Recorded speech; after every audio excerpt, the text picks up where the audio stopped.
let's get going with our kit. You guys ready? Let's do this. So for the fall side, you're not going to need, let me see if I can get the camera up a little bit, and I'll be changing the camera view here in just a moment. So, and I'm going to stick this under here. There we go. That way my paper's not shifting around. Okay, so I am going to go ahead and take this off. This little leather tie that's on here. But I would keep it if you want to add it back on, because it looks just like the color of the gingerbread, and it also looks really pretty and coordinates well with the fall side. So if you want to keep this, it just untie the knot here. See if I can do it.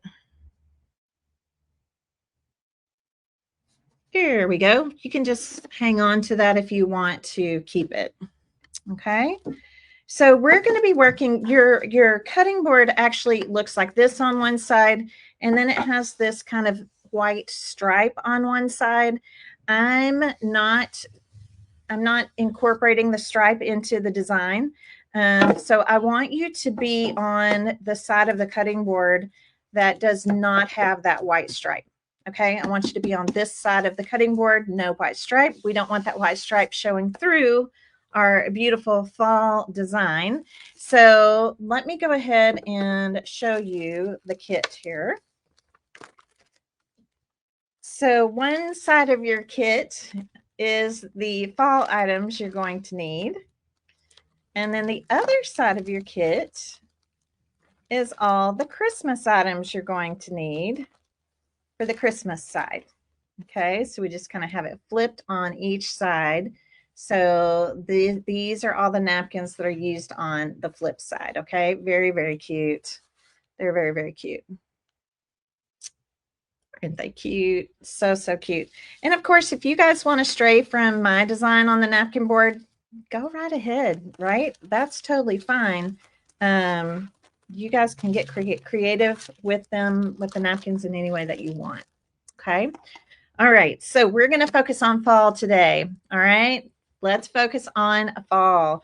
So fall, you're going to have 24 inches of these beautiful ribbons, this beautiful brown and white gingham check, and then this pretty kind of, I don't know what color to call this, toffee, camel, caramel, I don't know, tan. This pretty one with the stitching. Now I love these ribbons because they look the same on both sides, and that really helps us when we're bow making. You're also going to have some black and white twine in your kit. The little spoon. Sorry, I've got to get I have switched things around in my studio. I don't know if y'all know this. I got to post some pictures of this for y'all today, but I've got my camera on the opposite side, and so I have my downward camera. So if you see me coming over here, it's because I've gone back to muscle memory and switch things around. So I'm going to try to really watch and make sure I'm on camera. Okay, so on the fall side, you're going to have a full napkin of my recipe cards. This whole napkin is just covered in layered recipe cards. This is one of my custom ones, and I absolutely love this napkin. We continue to sell this napkin all the time in the Napkin Club because it's just a great napkin. It's just a great, great napkin, and just so pretty with all the layered recipe cards and all the things. So we're going to be using that one today. And then this is my sunflower napkin. So love this one as well. So you're going to actually wind up with 2 of each. Okay. It's always good to have a little extra in case you have an oopsie, but also I want you guys to get into napkin crafting. Go over, watch my YouTube channel page. There is so many different videos over there that involve napkin art.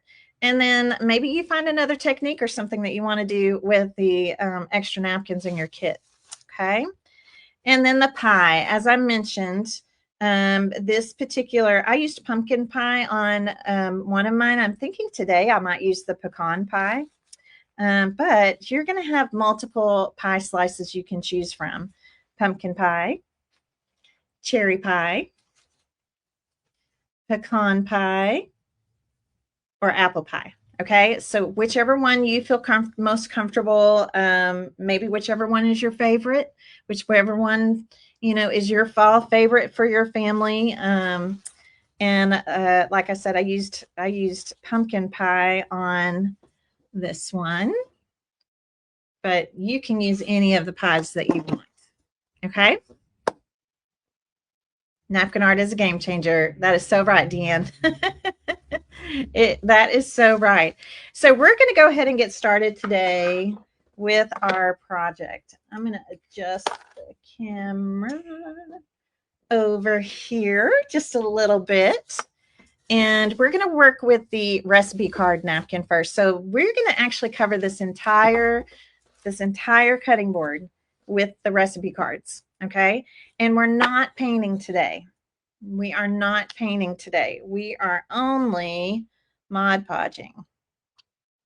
Now we will be painting. You're learning different techniques on both sides of this board. Okay. Today we're going to embrace the beauty of this lovely wood.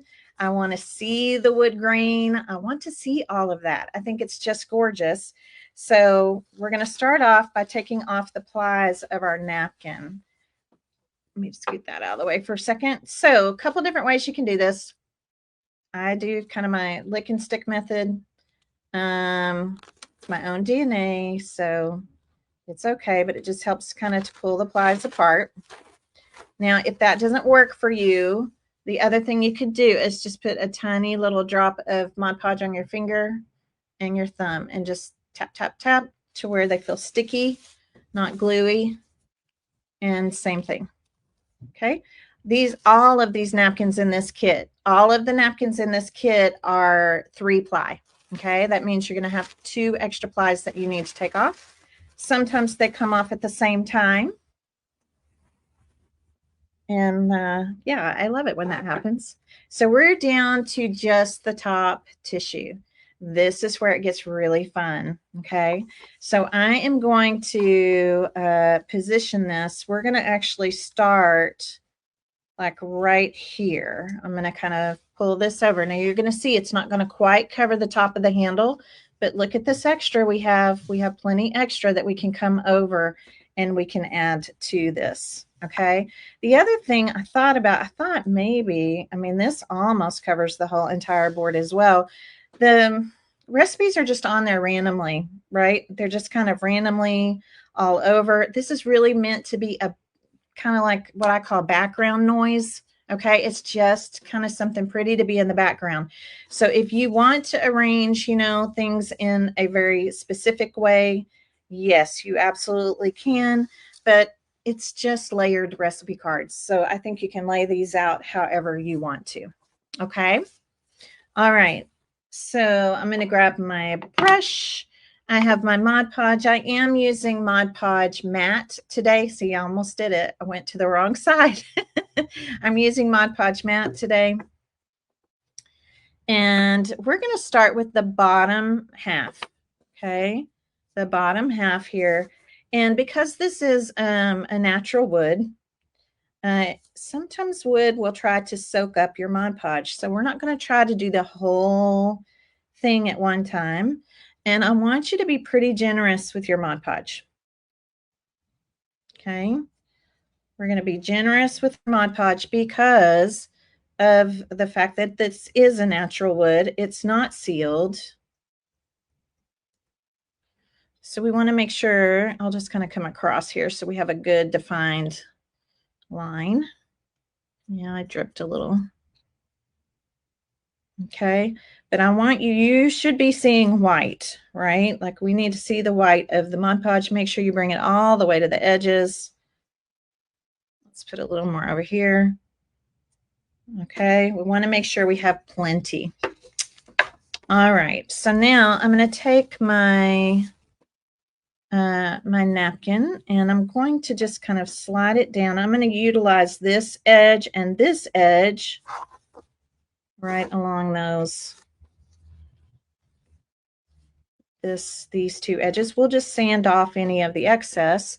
And then I'm using my bakery deli plastic sheets. Okay, I love these things for anything that's smooth And I'm going to start kind of in the center and then just pushing out. Don't try to do the whole board at one time. If you try to do the whole board at one time, the Mod Podge is going to soak in too quickly. We really want this napkin to look like we want these recipe cards to look like they're kind of ingrained into the wood.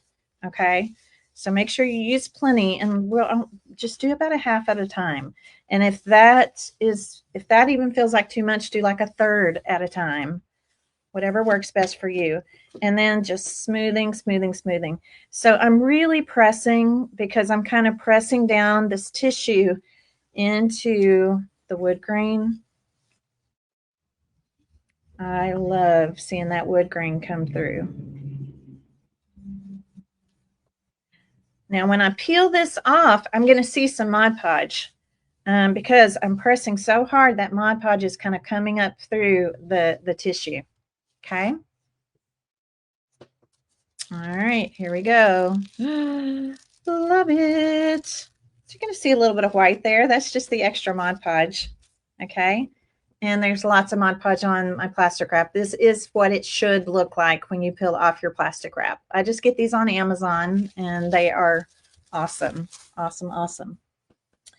Okay, so now we've got that. Now I'm just going to pull this down. And we're going to do this part.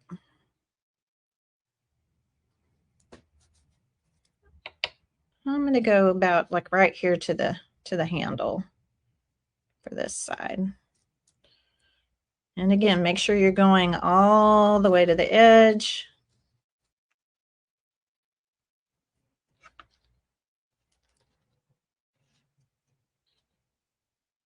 And I'm moving fairly quickly because, again, the Mod Podge, the wood will try to soak up the Mod Podge.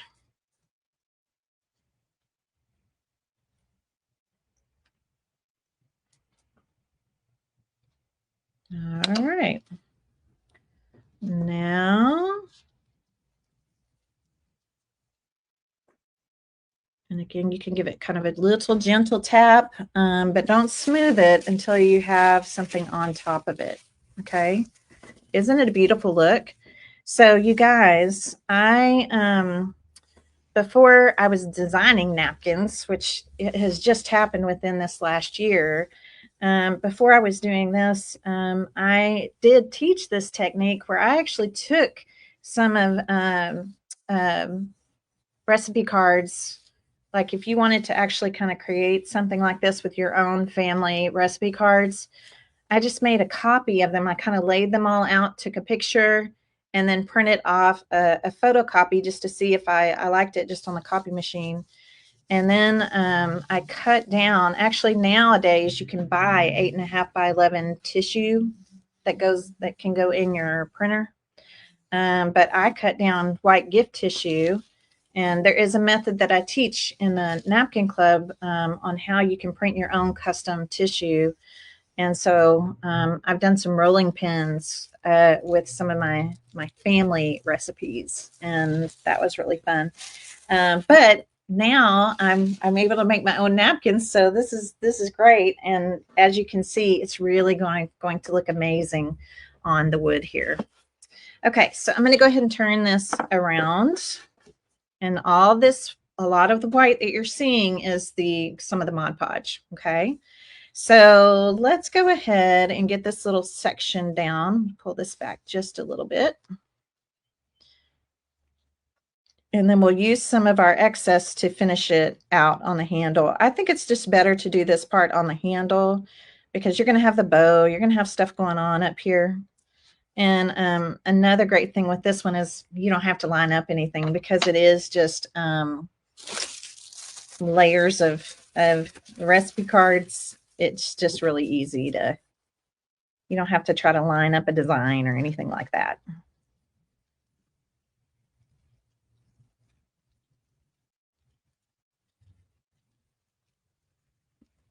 Okay.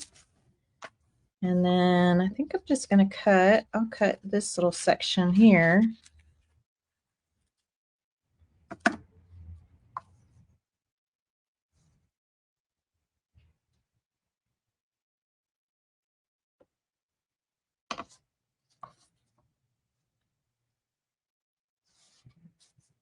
And we'll put that right there.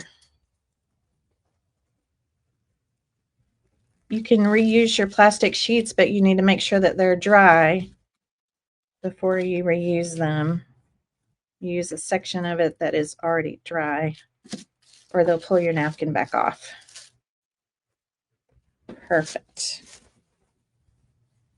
Okay, so I'm going to use my heat tool here in just a second, but I see a lot of good usable napkin over here. So I'm going to just kind of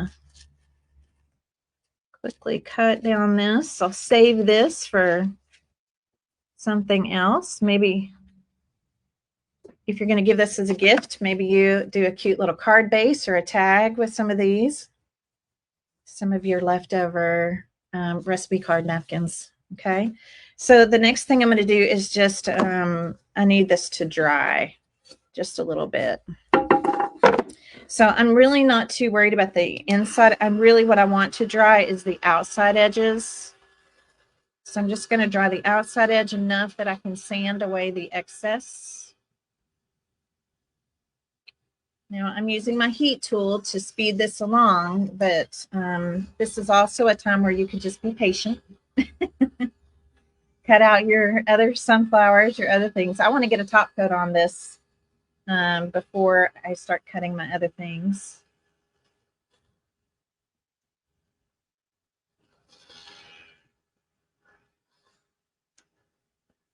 And the reason I want to do that is because the top coat is going to help the napkin look even more transparent. So I have a little piece of sandpaper here. Okay, just a little piece of sandpaper. And I'm just going to sand off any excess that I have.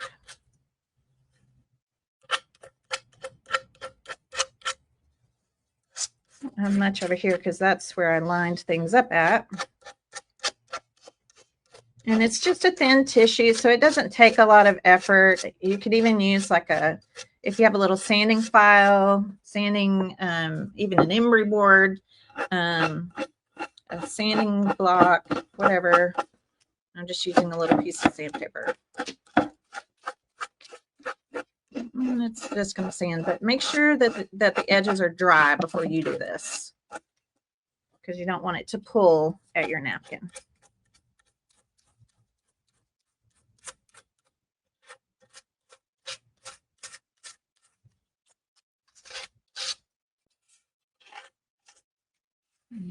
Okay. All right, let me clean up my one little mess here.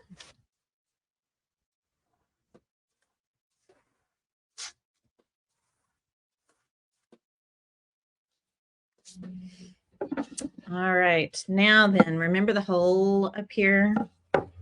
Okay, I'm just going to kind of puncture this hole with my scissors. You can kind of cut away. I usually just kind of take it kind of like that. And then just going to sand.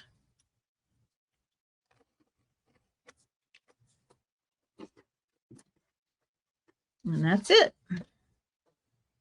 Okay, so now, and you can see, now that we have this part done, I want to go ahead and do a top coat. I want this, and I'm going to keep it pretty, what I call a healthy coat. A healthy coat, it should really look white. It's going to help my napkin to become even more transparent because I want that beautiful wood grain showing through. So don't be chintzy on the Mod Podge. And the Mod Podge matte, I love it on wood things because it has a nice finish, but it doesn't, the glossy Mod Podges tend to stay tacky, kind of sticky feeling even after months after they're dry. So I really love the matte. It has a really nice smooth, almost kind of a satiny smooth finish.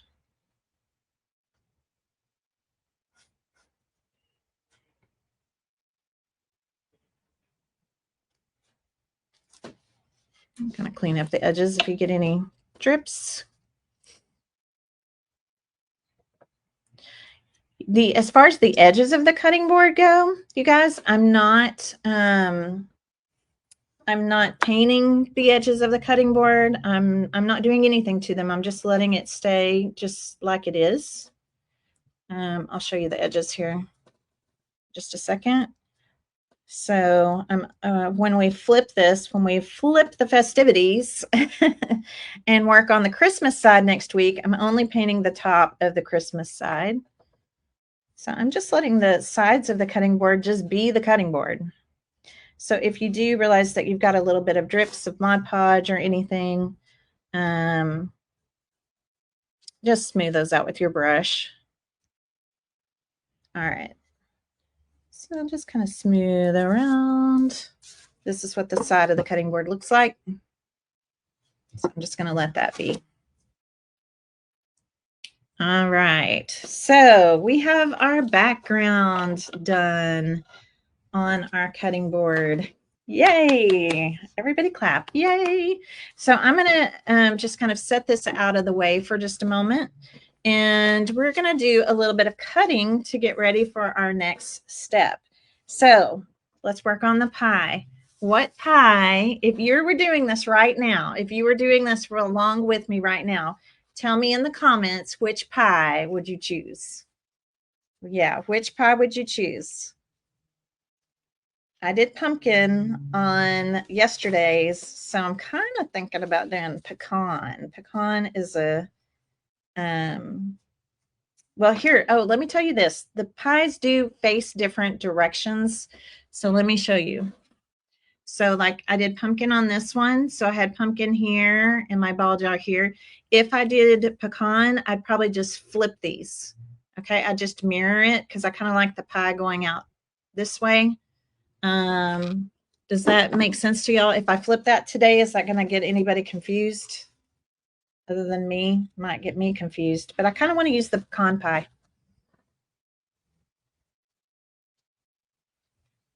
And these pies are actually, can you see what the background is? It's the same recipe napkin. So with your extra pies, if you want to make like a cute little 6x6 canvases for your kitchen or something, would be really darling. Yeah, I'm going to go with pecan. And then it gives me a chance to kind of flip things, and then you can see how you like that. So I'm going to just kind of bubble cut around this pie. I'm not worried if I don't have to cut it right exactly to the edge because it's going on the same background, right? It's going on the same exact background. So let me show you what that looks like. So do you see how like I don't have to go in and cut along each one of those little pecans. I just call this kind of a bubble cut.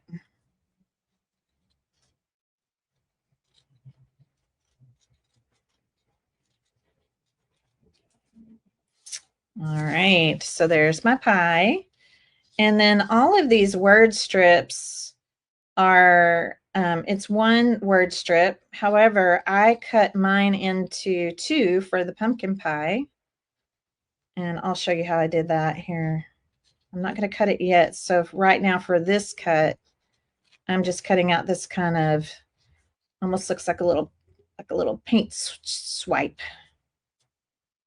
here for pecan pie. Okay, so again, just to show you, this is what I did with pumpkin pie. I actually cut it apart. Thought it looked cute like that. And then my pie is facing this direction. So on this cutting board, it'll be just the opposite. Okay. Now hang on to all these scraps, right? You never know when you might need a scrap piece of something. So I would tell you to hang on to your scraps. All right, let's see. So what are you guys doing? Oh, I see an apple, pecan, pumpkin. Yes, they're all so cute, right? I don't see any. Oh, there's a cherry. I see a cherry now. Awesome. They are very, very cute. They were very, very fun to make. So you will have 4 slices of pie, right? How could I pick just one?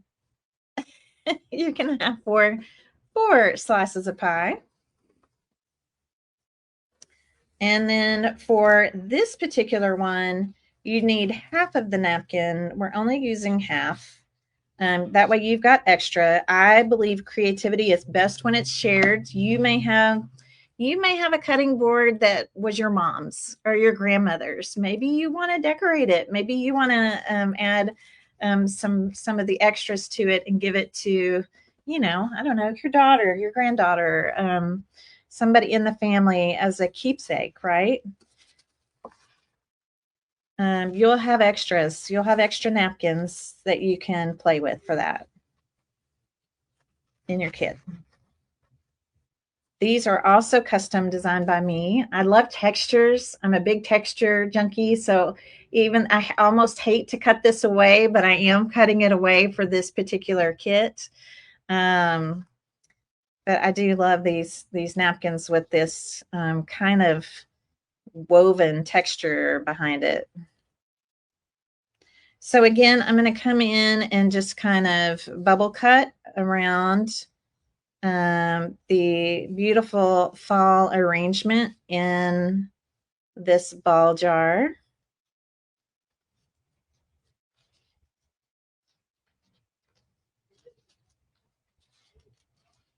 So having a little pair of detail cutting scissors will be really helpful for you. Something that's small, not like your big long shank scissors.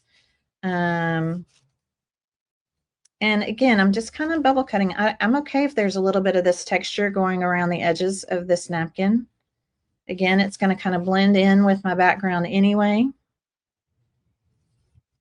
I also, you probably have already noticed this. I like to, if I'm fussy cutting on a napkin or bubble cutting, is kind of what I call it. I leave the plies together. Okay. The napkin, if you take the plies apart and start cutting your napkin, the napkin tissue is so fragile. It's so thin that it could tear easily. So I actually like cutting with the napkin intact and then coming back after it's cut and separating it.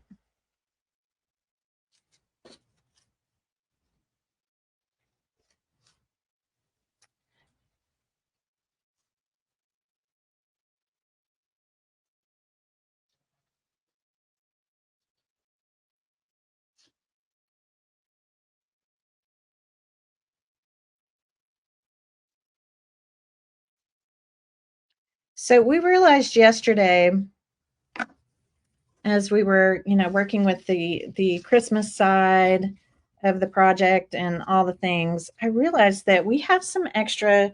You're actually going to wind up with some extra ribbon for the fall side. So I'm thinking about incorporating a piece of ribbon on this side that I didn't on the original sample. Since I know for a fact you're going to have some extra. Now on this particular flower, this sunflower, do you see how it's on the stalk? Like it has the stem here and all of that.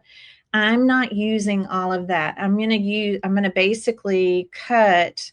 I'm keeping these two leaves and just cutting out the sunflower because I didn't want to cover up all of my recipes on my background. So we're just not going to need, this flower is going to kind of be going off the edge of the cutting board. So I'm pruning, right? I'm pruning the stalk. I'm not going to use the stalk. I'm going to use the sunflower and these two leaves that are kind of to the side. And this is a great thing to do while your top coat is drying. Get all your little cuts done.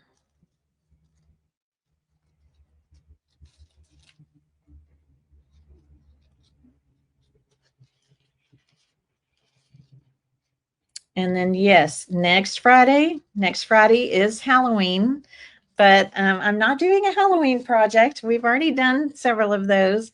Next Friday, I'm going to be doing the flip side. I'm going to be creating the Christmas side for you. So there will be 2 videos, one for each side. And trust me, it's going to be so much easier if you create one side at a time because it just gets a little more you know, just the timing of it. If you've got Mod Podge on one side, you're trying to create on the other side, it's just easier to do one side at a time and complete it before you go to the next side. So that'll be happening next Friday right here on my Facebook page, also streaming to my YouTube channel. And it will be at 11 o'clock Central, just like today. So mark that on your calendar, because the Christmas side is totally different techniques. And I can't wait to show you. So you're really getting, honestly, with this workshop, both of these workshops, you're getting a really nice little taste of what happens in the Napkin Club. So if this intrigues you and you're like, wow, like, or you want to try the kit out first, and then you're like, man, I really enjoyed making this. Sorry, I'm scooting. I really enjoyed making this. I think I want to learn more about napkin art. Then I'm going to encourage you to come join us in the Napkin Club.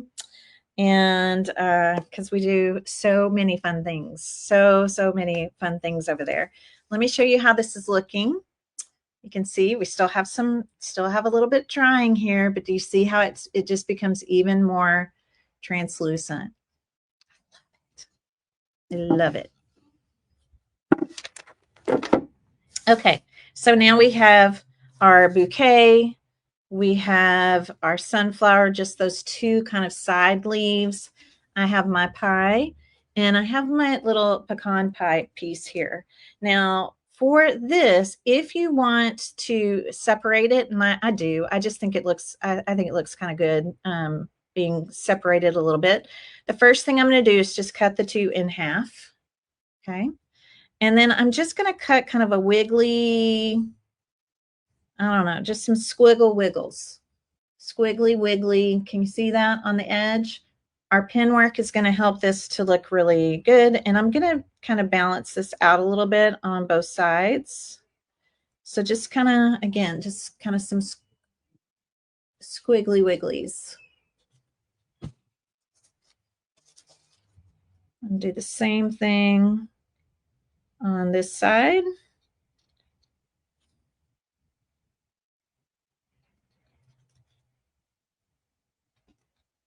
Just some little squiggly wigglies.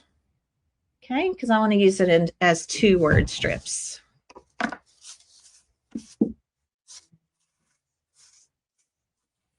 Okay, now that our cutting is done, I can start separating. And again, remember, 3-ply napkins in this kit. Every single one of them are 3-ply. So that means you need to get off 2 paper plies to get down to your top tissue.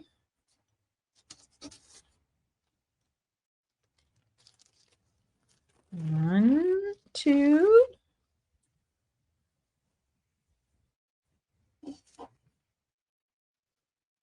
It's coming apart already, all by itself.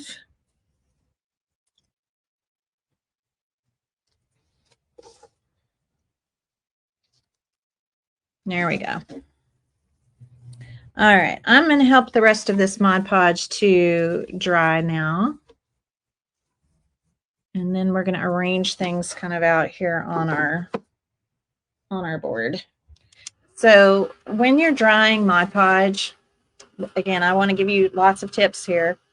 Don't pull your heat gun too close to the Mod Podge, because what happens is if you get the heat too close, it will dry the top layer, but not the underneath layer, and it winds up staying white underneath because it's kind of trapped, right? That it's the liquid Mod Podge is kind of trapped underneath. So I don't know if you can see the distance here, but like I would keep it about like this. We're just kind of blowing air at it. We don't want to heat set it. That's when that white Mod Podge gets kind of trapped under there and it won't dry clear. Okay. So, and it doesn't have to be completely dry. I just want to kind of show you what that looks like. So I'm going to let the rest of it kind of dry on its own.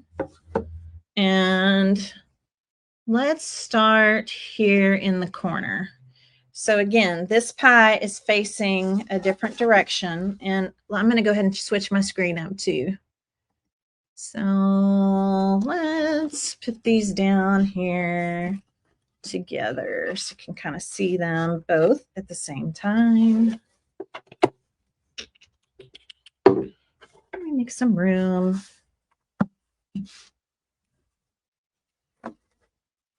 All right, awesome.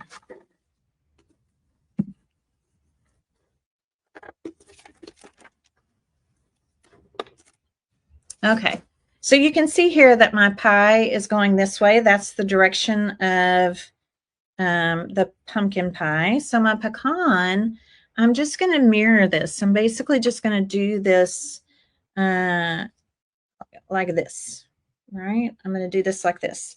And I'm realizing right now that I forgot to bring my friction pen over here. Miss Susan, could you come in here and bring me my friction pen? So I'm just kind of laying things out here for a second. And remember, I have that extra piece of ribbon. Remember we talked about, like, I'm going to wind up with an extra piece of ribbon. So I may incorporate that into this one, just so you can see what it's going to look like. And then also you'll see that my sunflower on this one is going like that. Well, maybe on this one, I decide I want the leaves to go up. It really doesn't matter. You guys can determine however you want to position these things on your cutting board. Okay. It should be in the pin holder. Thank you, ma'am. It's my lovely assistant, Susan. I know. Like I said, I'll kind of explain why she can't even get over here, because we rearranged my whole studio. So I have my tall table right now here, and I have all these cords going everywhere on both sides of me. I have to get another longer surge protector for all the plugins. So literally, it's like an obstacle course to get where I'm sitting right now. But yeah, we've been working on this in here. Oh goodness. Okay, so let's get back to crafting. Okay, so here's what I'm going to do. I just want you to be able to kind of see how this would look. If you want to bring in maybe your sunflower like that, it's totally up to you. You can arrange the things on your board however you'd like. If your pie is going this way, the pie that you choose is going this way, I would do it like this. If your pie is going that way, I would do it like this. Okay, 2 of the pies go this way, 2 of the pies go that way. So either way is going to be beautiful. Okay, either way is going to be beautiful. So I don't want you to worry about that. Okay. All right. So let's bring this guy back into the middle of our screen here. I think I'll do this. Okay, and bring that down so you can see this well. Okay, and you can see that my Mod Podge is now drying very nicely. So as I mentioned, we're going to wind up with an extra piece. So I was trying to decide if I want to add that extra ribbon down here at the bottom. That's what I did on the Christmas side, and I really liked it. I thought it was really pretty. So I think I'm going to try to incorporate it on this side, and then it's totally up to y'all. You can do it or not do it. Well, that's up to you. So I'm going to go ahead and just kind of position my things right here. Now, this ball jar, you can see how some of this is hanging off the edge. That is okay. That is perfectly okay. You can also see that my pie is overlapping my ball jar. Okay, everybody can see that, right? My pie is overlapping my ball jar. I'm going to take my friction pen. You guys, this is a friction pen. Sorry, it's upside down. Friction pen by Pilot. It is erasable ink, and it disappears with heat. So I'm going to just trace right around the crust, okay, the part of the crust that's overlapping the ball jar. And in case you're new to napkin art, I'm going to explain why. Because if I decoupage this on top of that, all this dark stuff from the ball jar, this corner, is going to show through my crust. Okay, it's going to show right through that. So this is a great technique for collage when it's basically where we're kind of like making our own little puzzle pieces. And then if you don't cut quite on the line, it doesn't matter because our heat tool is going to cause that that ink to disappear. So I'm just traced it out and cut it. Okay, we're just tracing that out and cutting it apart. And you'll see how it's going to go right back together again. Okay, so I'm going to put my ball jar down here first. Let me get some more Mod Podge in here. Don't the recipes look great? I know, I realize there's a little bit of a glare from the lights, but they look so cool on the cutting board. So I know this is where this is going to go. So I'm going to just kind of lift up this top portion. And here we go, back with the Mod Podge. And it's okay to go outside of the area. It's all going to dry clear. I'm just going to do this section at a time because, again, this is going to help me keep things exactly where I wanted them to be. Coming off the edge a little bit. Just kind of tap it down a little. And now I'm going to do this bottom portion.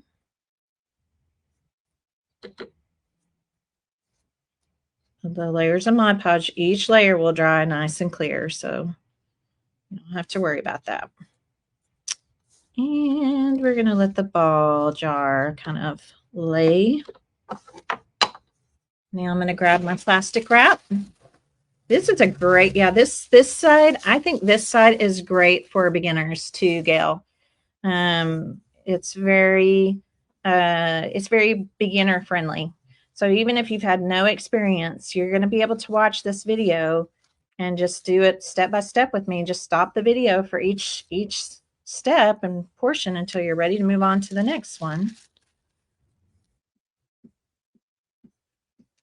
And as I mentioned earlier, this workshop is going to live permanently on my Facebook channel, but it will also be here in my Facebook video library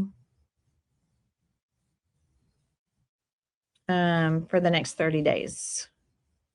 And then it will, but it'll also be on my YouTube channel. And that's where it will live long term. Beautiful. Beautiful, beautiful. All right, let's add the pie next. So no paint on this side.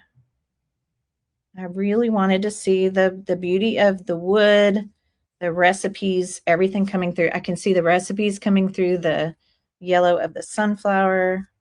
Just so pretty. Can't remember quite how far over I need to come. A little further.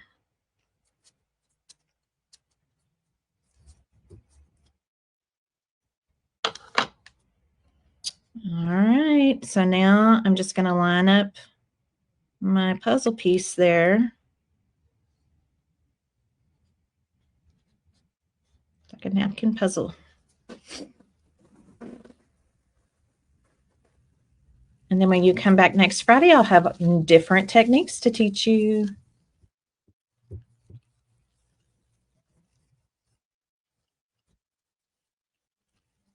We're about to send out another bundle to the Napkin Club members. Our November bundle is called Reindeer Games. It's super cute. It is very whimsical, very cute. The bundle we sent out in October was also Christmas, but it was vintage, kind of a more vintagey, nostalgic look of Christmas. So November is going to be totally cutesy and whimsical. Okay, so again, just making sure everything's down well. Ooh, I like the pecan pie on here. That looks good. That looks super yummy.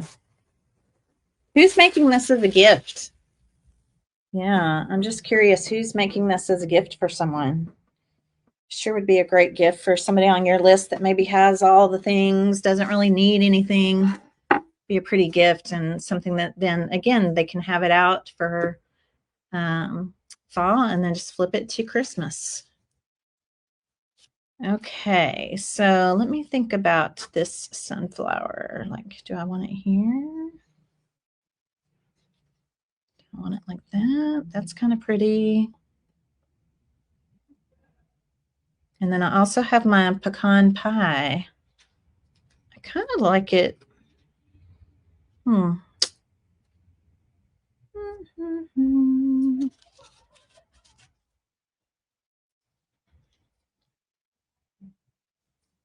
Could bring it more closer to the middle.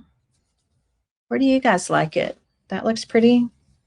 Again, it's, you know, everybody's can look a little different. And I'm going to pull it off the edge.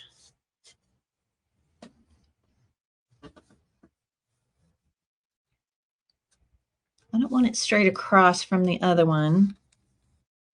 Actually, kind of thinking about bringing it down lower. I'm going to bring it down lower on this one. Again, I think it's good to show you guys different, you know, different looks. All right, I'm going to put it here. Maybe this will encourage you guys to mix it up on your cutting boards when you get your kits.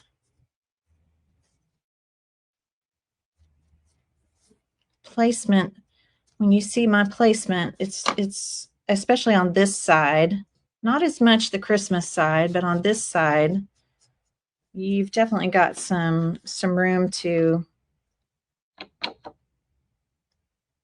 maneuver, right? You got some room to wiggle things around in different places.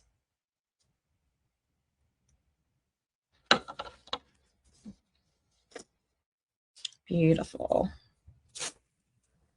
I'll take pictures of both of these when they're done and post them for you. I have pictures now of the one with the pumpkin pie, so we'll be posting that. We'll be putting them on the website as well. And I'll put them on my Facebook page.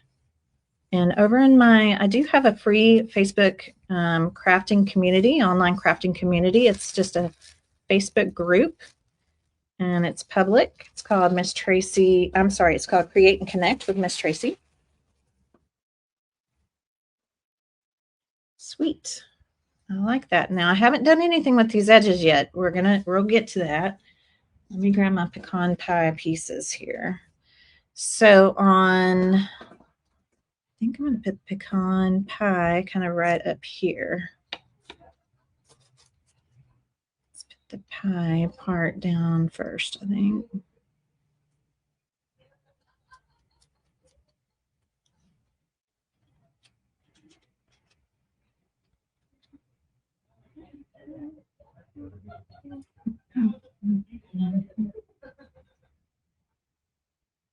Ooh, ooh, ooh, there it goes. I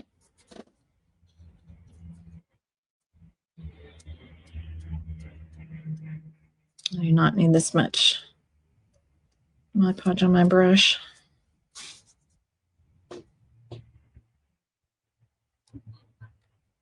Here. Somebody out there might want to put 2 pieces of pie on the cutting board. You definitely have some room to be creative on this. That's for sure. All right.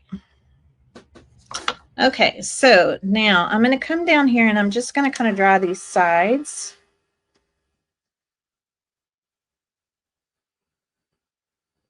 I want just the sides is what I want to be dry, so I can go ahead and sand those off.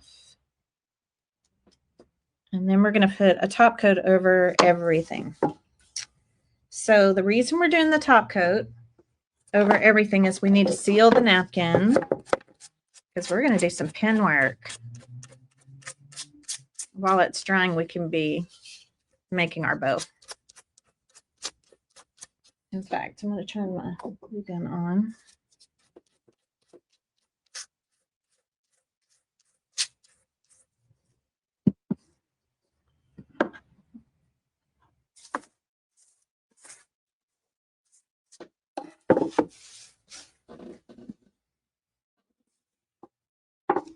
Okay, now the only thing we're going to do now is just, and like this part is dry, that I've already kind of covered.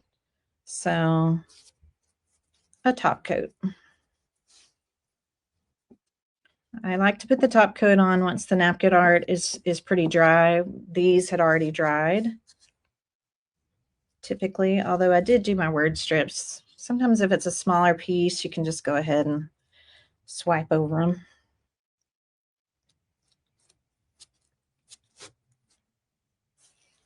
We want to seal it because I want to show you guys how fun it is to add the pen work and how beautiful the pen work looks. And if we don't seal it, well, first off, if we don't seal it, a napkin's purpose in life is to absorb. So if little hands or something explodes in the kitchen, it would ruin your piece. But if it's sealed, then we can wipe it down, right? Just like a washcloth type wipe down, hand wash or hand wipe. And then with our pen work is much more crisp. If we don't seal the napkin and we try to do pen work, what happens is the napkin tries to absorb the ink, so our pen work gets very fuzzy.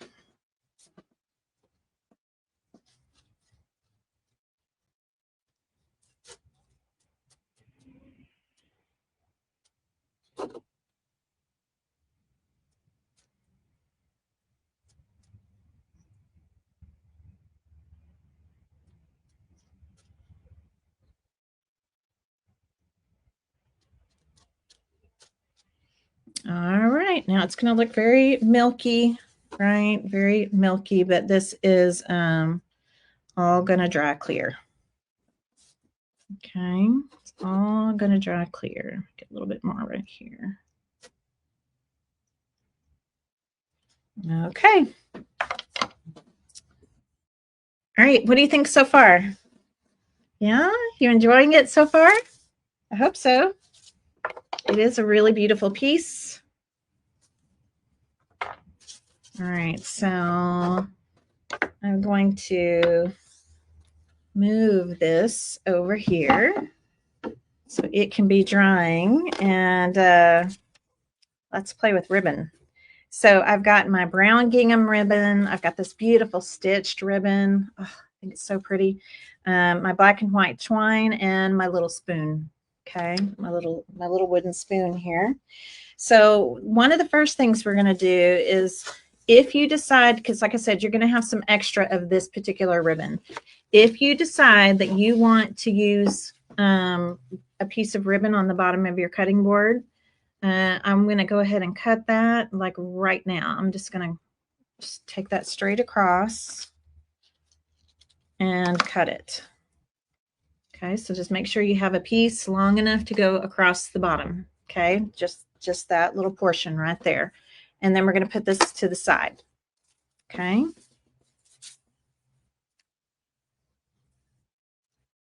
All right. When I do bows like this, I like to have a clothespin handy. A clothespin is like kind of like my third hand. So I'm going to use a clothespin for this. And the first thing I'm going to do is just kind of crisscross this like a tribute style ribbon. Okay, we're going to do a double layer on this. Move this back again. Okay, we're going to do a double layer on this ribbon, but we're still going to start with the same kind of basic configuration. Okay, so basically where this intersects is the center of the bow. These wind up being the tails. This up here winds up being the loops. Okay, so if I go about like this, I'm going to take my kind of here the center of this loop, and I'm going to pull it behind, and I'm going to scrunch it all up. Okay, this gives me a nice big loopy bow. Okay, nice big loopy bow. So this whole piece is going to be for our bow, and I'm just going to use my clothespin to kind of hold it together. Okay, now we're going to do the same thing with this piece. Okay, we're going to do the same thing. It's just going to be a smaller bow. So again, tribute style. Okay, tribute style. Pick it up where it intersects, and then pull this behind, and again, just kind of scrunch it up. Okay, everybody see that? If I decide I want my loops to be a little bit bigger, then I just bring my intersection down more. Okay, just move the intersection down more and pull all of that together. So cute. Now I'm going to layer these two. So I'm going to take this off, scrunch these up together, and then put my clothespin back down. Okay, so I've layered this up. There's two in there now, and I'm going to take my twine and put it underneath everything. Okay. Now, if you realize that, like, oh, well, this loop seems bigger than this loop and whatnot, it's okay. We can still come in. We can still kind of come in and maneuver things. Okay. So just do whatever you need to do. And I'm going to bring my clothespin back.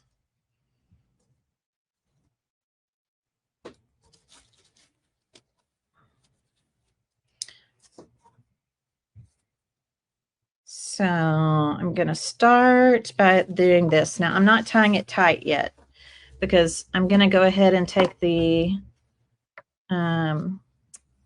clothespin off and just make sure that I'm happy with this before I tie the knot. And then if I do need to maneuver any of the loops or anything, I can do that. So I'm going to tie this off in a knot. Okay, just like that. If you're bow challenged, this is your bow. Okay, especially for wider ribbons that you don't want that big bulky knot on. So what I'm going to do next is go ahead and trim my tails here a little bit. Now we're going to need to kind of see how the tails are going to go on our board. So we may wind up trimming this down a little bit more. This particular spoon now, you're just going to kind of lay it into the center, and it can kind of go at an angle either way. And actually, what helped me with this is I used a little bit of hot glue. Okay, so just I'm going to put a little bit of hot glue in the center of this bow, and then kind of angled my spoon in here, however you want it to be. Just this way, it will just kind of stay put, because we're going to also tie a bow around it with the twine. Okay, so a little bit of hot glue helps just to hold that in, right? Hold that all together.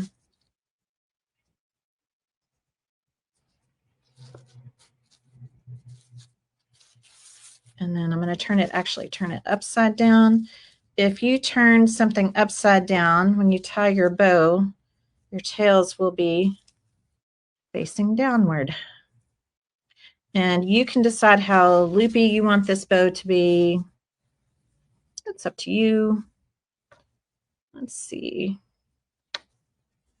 Got twisted this way.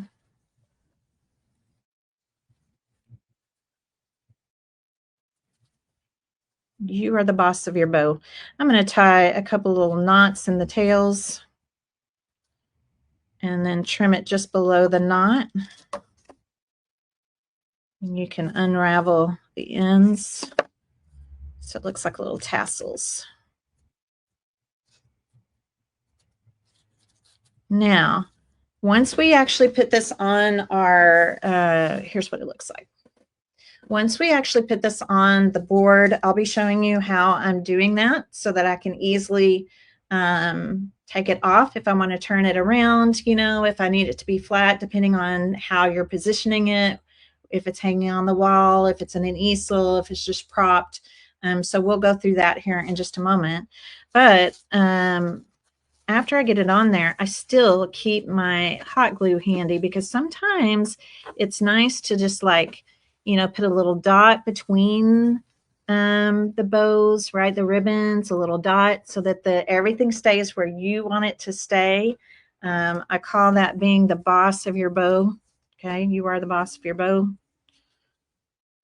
And little dots of hot glue can help that.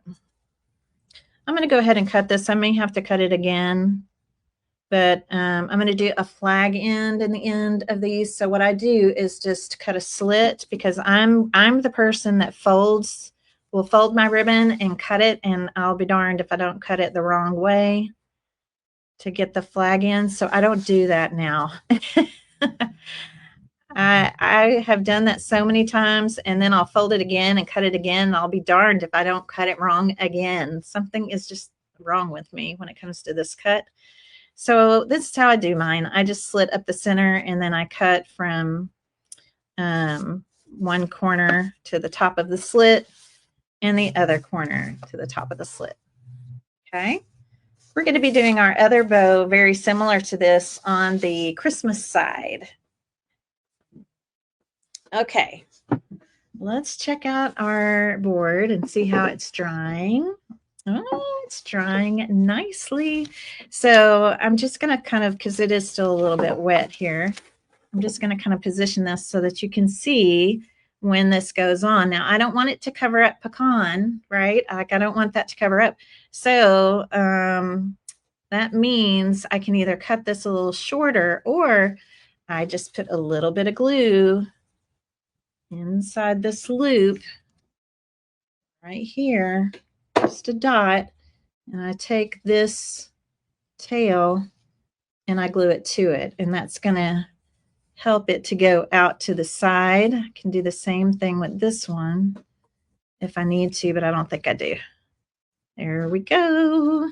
Cuteness. Cuteness, cuteness, right? Okay, we'll talk about how we're going to attach that here in just a few. But let's go ahead and get this top coat of Mod Podge dry so we can, so I can show you some pen work. Isn't it cute? I know, the little rolling pin ornaments. Oh my gosh, those would be so cute to use for your leftover recipe tissue. Yes, and even a big rolling pin. They're so cute. I like the big rolling pins because then I can hang other things off of them. They're cute too. So many things. There's little miniature cutting boards. There's, that's the other thing with cutting boards and charcuterie boards being so popular. There's so many different shapes and styles. In the Napkin Club, I can teach you how to make them food safe. If you want to napkinize one and you want to use it as a charcuterie board. So come join us in the Napkin Club. We do all kinds of fun things in there. And you get a beautiful variety. I call it a crafter's bundle. You get a beautiful variety of napkins every single month. All right, I think this area right here, oh, got a little drip. Okay, I think this area right here is dry enough, and my pie is dry enough. So I think I'm going to start with my pen work over here. So let me rearrange myself here a bit. I'm going to be using my pit pins for this, and I'm going to switch my camera again so that I can bring you guys down nice and low. You can still see it's a little wet in here. So I'm going to focus my attention kind of right in here. Let's scoot this back just a little bit. Okay.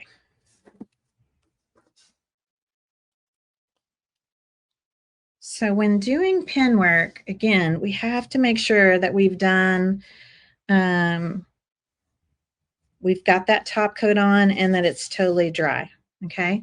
I still have some places in here that are still drying, but this is good. This is good. I'm going to start with my sunflower up here. Okay. I'm going to start with the sunflower.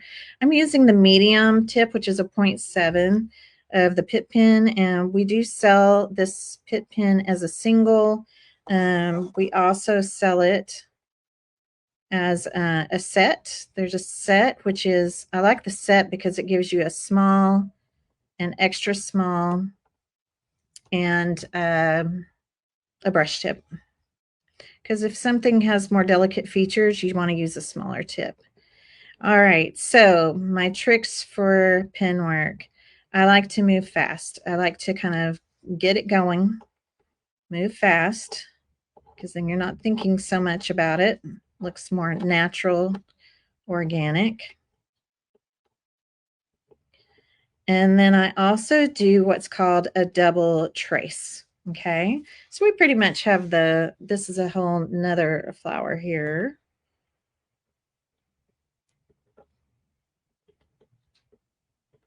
Okay, so you can see that I've done my lines on my sunflower. So I'm going to come back. This is the double trace. I'm going to come back and I'm going to outline it again, and I'm going to go even faster this time. And I don't care if it's like I don't want everything to be lined up. You kind of get this very what I'll call artsy doodly kind of look, and it takes away that feeling of everything having to be perfect, and I love the look. Okay, so just coming in and doing that double trace. Okay, now the center of the sunflower, I generally just do this squiggle. It is literally just a squiggle, squiggle, squiggle, squiggle. So it's kind of going onto the petals and then into the black.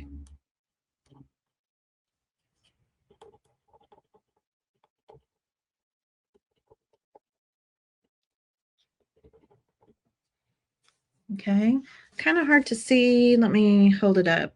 Can you see it now? See the squiggles? Yeah, that's all I do, just those squiggles all the way around. So that's a really good shot right there. And you can see the double trace. Isn't that pretty? I use the brush tip in that pack for hand lettering, but also I use it sometimes when I'm stamping. I'm gonna do a little black squiggle around the center of this flower and this little flower. Okay, and then I'm just gonna give these little loops, little kind of rounded petals. Okay, and again, I'm going to come back and do my double trace.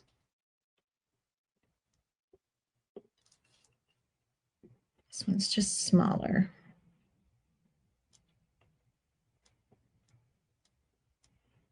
So I could have done like these smaller flowers with the smaller nib. Here's another little yellow blossom kind of happening over here.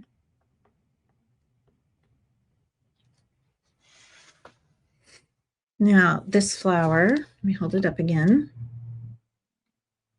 So pretty, right? Be patient. I know I'm moving kind of ahead but make sure that top coat is really dry, because you don't want to, that'll be the first thing that would gunk up your pen, and then your pen won't work as well. So on this kind of a flower, can you see it's just kind of doing this, again, these kind of squiggles. Just little squiggles, kind of creating almost like little petals in a way. And again, gonna just come back, follow along, do my double trace. And like I said, the quicker you go, I think the better they look, because you're not really overthinking it. Okay. All right, let's do these leaves. And it's kind of hard to tell, but that's a leaf. And sometimes when I can't really tell, I just kind of make up my own, right? Like if you can't see where the petals are on a flower, just make your own.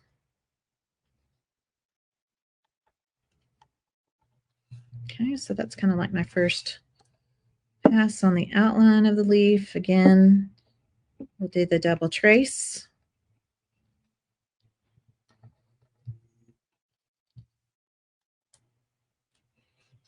And now let's do some veins.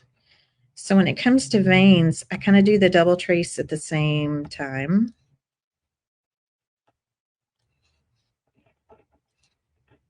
And again, if you can't really see where the veins are, just make up your own.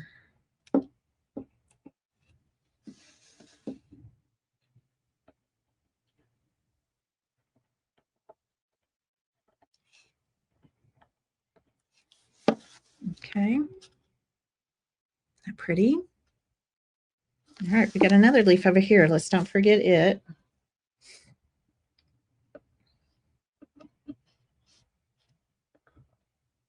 Actually, it looks like it's 2 leaves back here.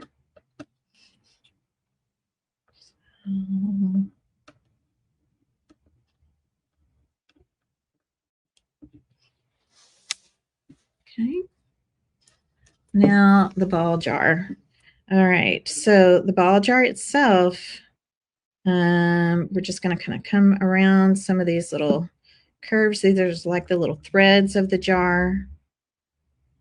These I don't usually have to double trace on. I'm just kind of bringing in some lines to accentuate. And you just kind of skip a little spot here and there. It's just to accentuate those little threads of the jar. Let's go ahead and go down the jar. I know it was already pretty before we even did this. So if pen work is not something that you're a fan of, it's okay. You don't have to do it. I also want the ball lettering to stand out a little more. So I'm just going to do this very lightly. Just very lightly. No double trace on this because it already looks like a double trace. Okay, just helps it stand out a little more. You can also come in and just do this very lightly or use a smaller nib pen for some of the little branches and things that are kind of coming down into the jar. Okay. Pretty. How gorgeous that is. Ah, so pretty. All right, let's work on the pie. So I'm going to do some on the crust.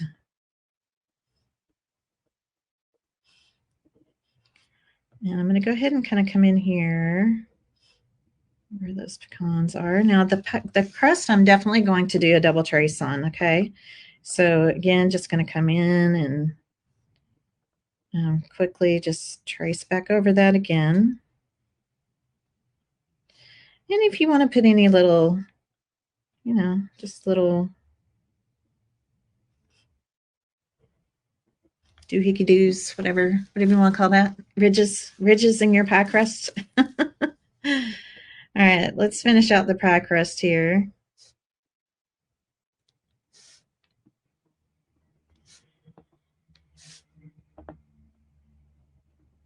And again, I have shaky hands. I have later in life, I have kind of started getting these, what they call non-essential trimmers. It just adds to my pen work. So the trick is going faster. I find that the slower I go, the more my hands shake. So I'm actually better off going a little faster. And so if that's you too, I want you to try that, okay? Sometimes when we're focusing and concentrating, that's when we try to go slow, and that actually makes it worse. Okay, so I love all the little pecans in here. So I'm debating, and I'll show you the, we'll go back and look at the pumpkin pie here too. Just a second. So I think I'm just going to I'm going to start with just this kind of the outline area of these.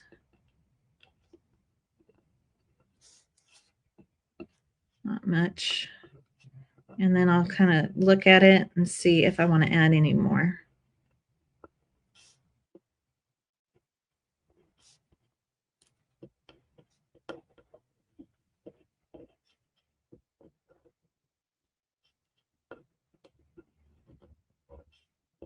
No, pecans are not all the same, so don't put a lot of pressure on yourself for that part. But I do think that helped a little. I think I'm just going to leave it like that. Yeah, I like that. All right, let's go over to this sunflower. Actually, let's do the pecan up here. Let me see if that's dry enough now. Yeah, I think it is. Let's do the pecan pie. Okay, so I'm going to hold it up again. So first pass, I'm just going to come in and I'm going to kind of do these little again, little squigglies. They don't have to be right on the napkin. And then I'm going to come in and do my double trace. Do the same thing down here on this one. I just kind of liked how they look, kind of like a torn edge or a patch or something.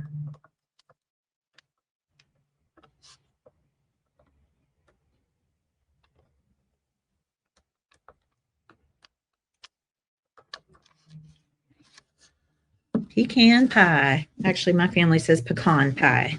Do you say pecan or pecan? Your brother had those trimmers too? Yeah, I like I said, it doesn't bother me all the time. It's just sometimes, usually when I'm overly tired or stressed. But I just have let it become a part of my pen work. And like I said, because I'm not a perfectionist. I don't really want things to look perfect. You get more of this kind of artsy, organic kind of look. And even like your leaves, like, look, I can do these little spiky things along a leaf if I want to. And the other thing I'll tell you is when it comes to pen work is don't judge your pen work based on like looking at it this close. What you need to do is you need to back away, go set it on a shelf, hold it out from you. Sitting it on a shelf is actually better because you need to be, 4 or 5 feet back and then really look at it. And then you can kind of tell, oh, I need a little more over here or there, or you're going to also look at it and say, oh, that looks so good. It's when we look at things too closely, we kind of put our work under a microscope, and it's really the effect of looking at it, not flat down on a table, but, away from you. So again, I'm kind of doing my double trace as I go this time. These napkins, it's pretty easy to see where the petals and things are for the sunflower. So some of them are kind of behind and some of them are in front.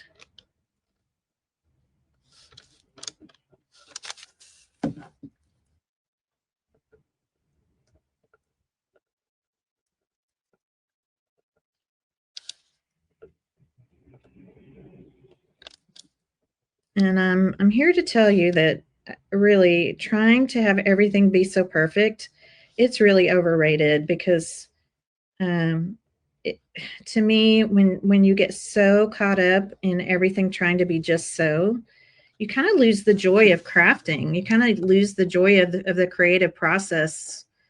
And yeah, I can come down and do maybe a few little squiggles here in the middle of the petals. I wouldn't do it on every single petal, just a few. Okay. But it really can, well, what I like to say is it can suck the joy right out of you.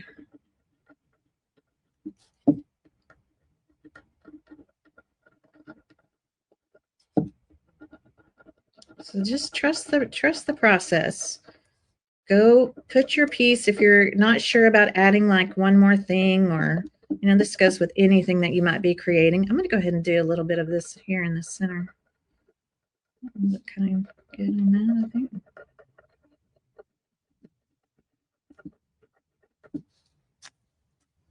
Yeah, so you see those squiggles? Yeah, we don't want to lose the joy in the process. Ooh, it looks so good. It's looking so good. All right, we've got a little reflection going on here. Let's pull it back so you don't see as much of the light reflection. But look how pretty that is. Isn't that gorgeous? So, so pretty. I'm going to bring the other one down here so you can kind of see it as well. Right? So, I mean, they're both cute. They're different, but cute. You can see how I did the pen work on the pumpkin pie and the dollop of whipped cream. Very, very cute. Now, some of you may want to add a little bit of sparkle. Let me show you what I did on this one. This one, and this was really just to show you, and it's very light. I don't even know if you can see it, but I did add a little bit of Stickles to the whipped cream. And there's a little bit on these white flowers, just to give you an idea that if you did want to add some sparkle to this, you could. I really like kind of the rustic look of it, just like this. I think it looks gorgeous. Yes, so pretty. All right, we're almost done. We're almost done with this one. That's exciting, right? That's exciting. So let's talk about the bow. All right, let's talk about the bow. And I'm going to introduce you guys to something called score tape. Score tape is a double-sided crafter's tape. Okay, it's a double-sided crafter's tape. It works beautifully to hold your bow in place. That way you don't have to tie anything around it. You don't have to do anything like that. It will hold the bow exactly where you want it to be. And it is fabulous. It tears very easily on its own. I'm just going to tear it with my fingers, and I'm going to do 3 strips of this across. And the reason I like this is because you could replace this every year. All right, you could replace it with a double-sided tape each year. We're going to put the fall side on right now and just kind of smush it. We sell this in the shop. Make sure it's down. We're going to take the top layer off. This is the 1/4 inch. But what I like about it is when I get ready to flip it to the Christmas side, if I need to take off my fall bow, depending on how I have it arranged or whichever, then I'd literally just peel it off. I peel the bow off, and then the score tape will just rub off. Like literally, it just rubs up into like a ball. Okay, so it's great for that. It really works really well. So I'm going to take my bow now. I'm going to put my fingers inside the big loops. See, my thumbs are in the big loops here. And I'm going to position exactly where I want to go and give it a good press down. It actually really loves ribbon. It loves the ribbon. It takes it very nicely. I'm not going to have to retrim my bows. That worked out fine. And then any like here and here, I think I'm going to put another little dot of glue, just a little dot of glue right there. Glue those 2 loops. A little bit right here. Just basically kind of, yeah, so that one loop to another loop, and then the twine will just kind of hang down, and we are good to go. So I'm going to show you how it peels off on the other sample over here. Oh, there we go. Almost went the wrong way again. So your little spoon hanging in here, I just think it looks adorable, right? Isn't that cute? Just a fun thing to embellish. You still have your hole handy, so if you want to put that, what did I do with mine? I don't know what I did with it. The little leather, here it is. If you want to put the little leather strap back in, you can. You could hang it on the wall from here or from the strap. I did almost forget. Susan just texted me not to forget about the ribbon across the bottom. Yeah, okay, we'll do that. We're going to do that right quick. I almost forgot. But the bow will come off quite easy. It's just super pretty. So I'm going to show you how it comes off when I show you the Christmas side again. So let's go ahead now and add that strip down here. Now, here's the strip. Okay, so if you do want to add a little bit of this down at the bottom, I think it's kind of cute down there. I have a strip of the pink and red one on the Christmas side down there, so I thought it was cute. And you have this whole extra piece, so we might as well use it. So some of you might think I would glue that, or, you know, some of you might think that, but I don't. If it's going to go straight onto the board, I'm actually going to use Mod Podge. That way I don't see any glue coming out. I don't see like hot glue, you know, sometimes it's hard to get your hot glue on there thin enough.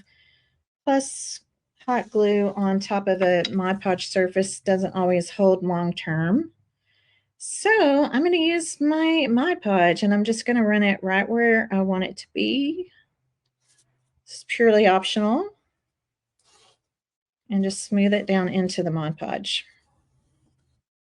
Okay, we're just going to let it sit there for a second.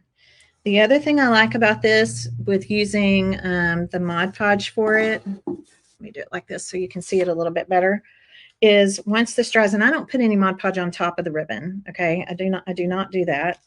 I'm going to go ahead and I'm going to take my little detail cutting scissors and I'm going to go right along the edge.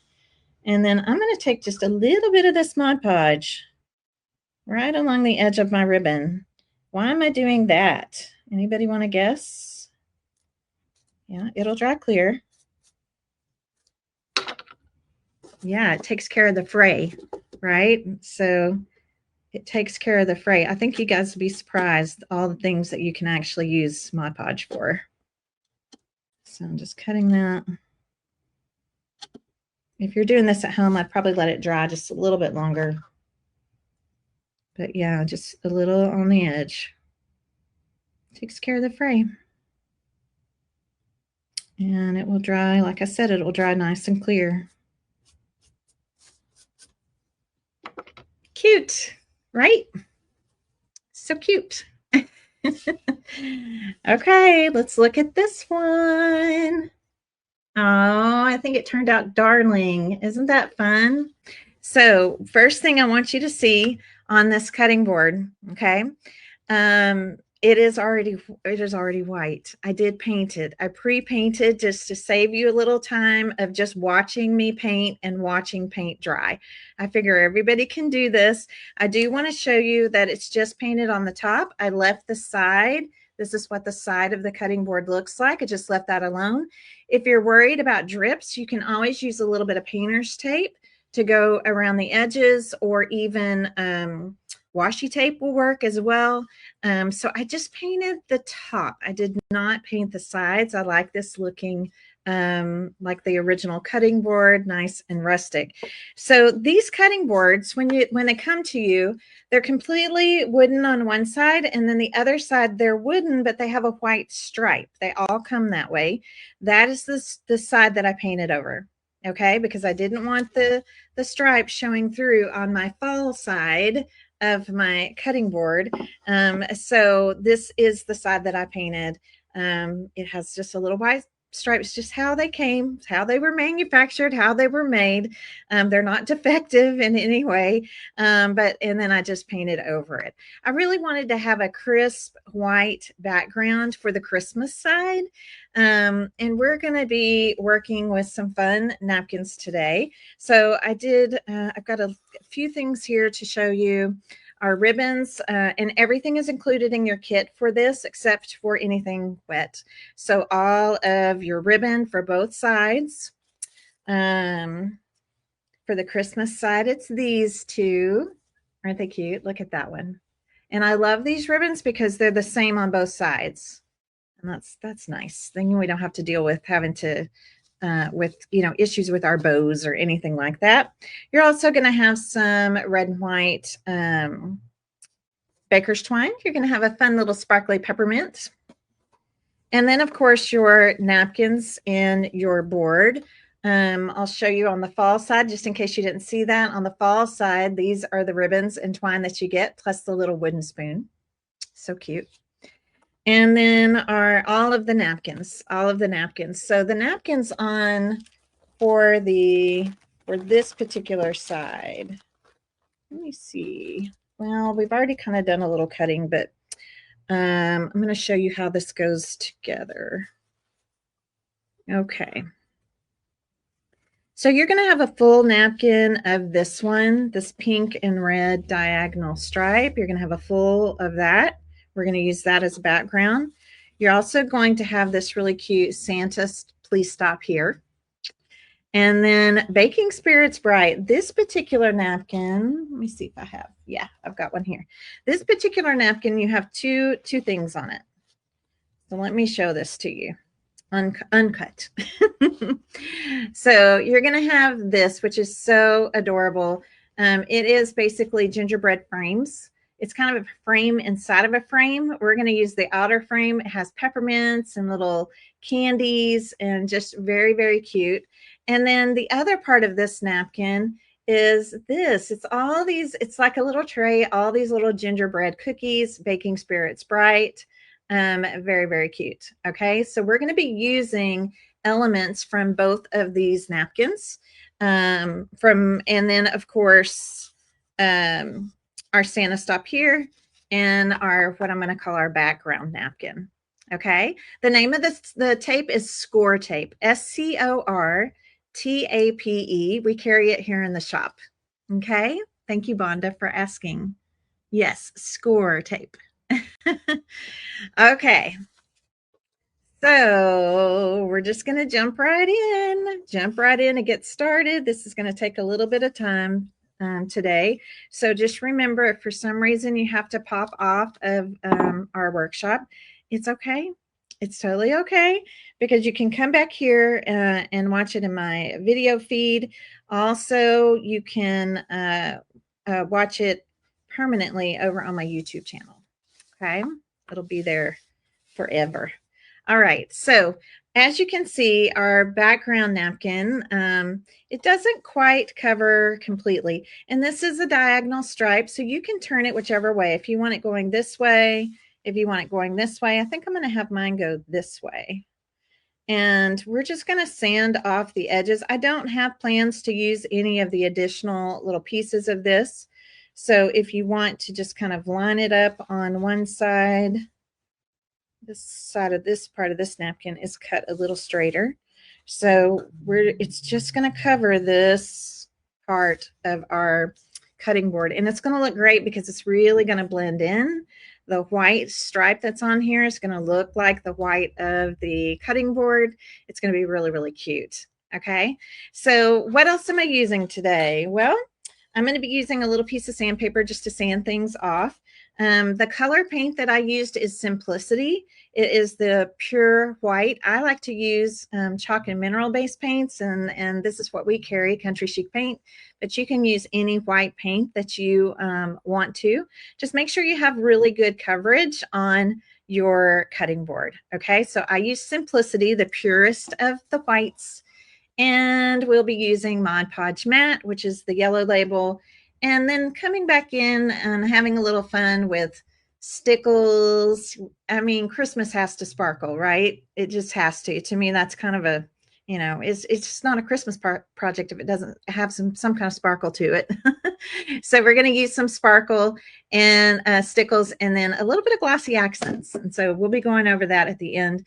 Also did just a little bit of pen work on this, not a lot. You just won't need to do a lot, but I did do a little bit. And so I'll be showing that to you as well. Okay.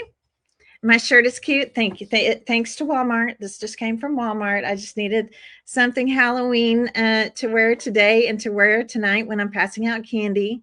I've got a fun little witch's hat and stuff I'll put on. For us, Halloween it's just all about costumes and candy. That's all it is. We don't make it into anything else. And I just love seeing the kids, my grandkids in their costumes. And I love any kids in costume. I just think it's so much fun. And so we're ready. We're ready tonight. We're ready for hopefully some trick-or-treaters. I'm looking forward to it. Okay, so first things first, we're going to remove the plies from this napkin. Okay, now you're going to see me do that a lot because it just works for me. All right, I call it the lick and stick method, and it helps me to kind of pull my plies apart.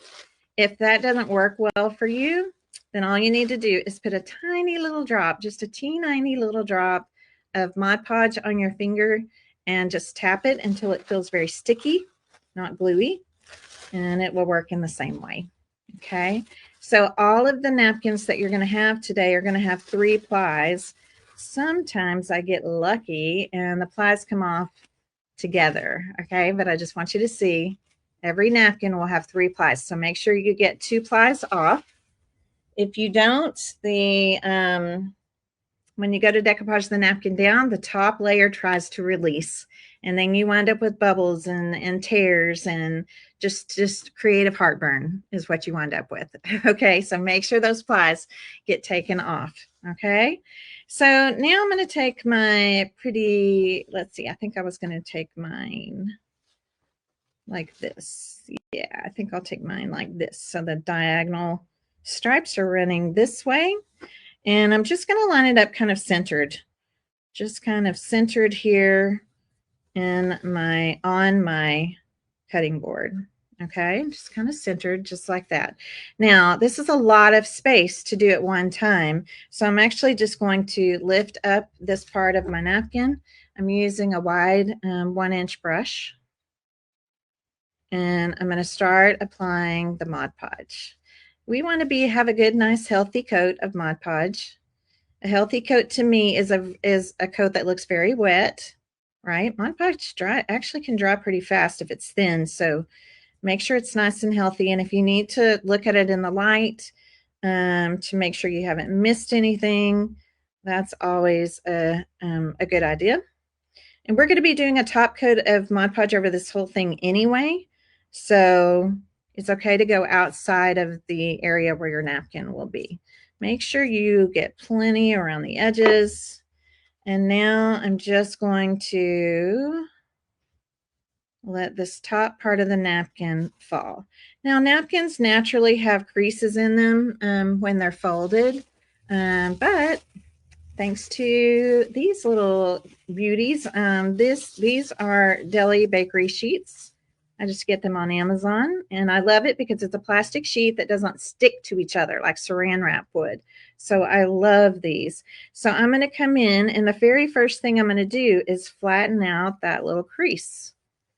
So that way I don't see it. Sometimes you'll still get a little bit of a wrinkle, but there's going to be so much going on this cutting board. I don't want you to sweat that. Okay. And I'm just smoothing over. Okay. Smoothing over all the things. Fix globby paint dried up in a paint jar. Okay. If you have paint that's, you're getting less and less paint in your jar, what happens is when you're getting less paint in your jar, you're getting more air in the jar, and that thickens the paint. So you can always thin it down with some water. Yeah, you can thin it down with some water. Some people like to just use distilled water, but I never have done that. And I've never had any issues. I just use plain tap water when I'm thinning out my paint. Yeah. So that should help you, Janet. Okay, so now we've got that part done. So I'm just, again, going to kind of lift this up and start putting my Mod Podge down here. It's really hard with a large surface to get it all done at one time. So half and half is a good ratio. If you want to do less than half and half, a third, a third, a third, you could do that too.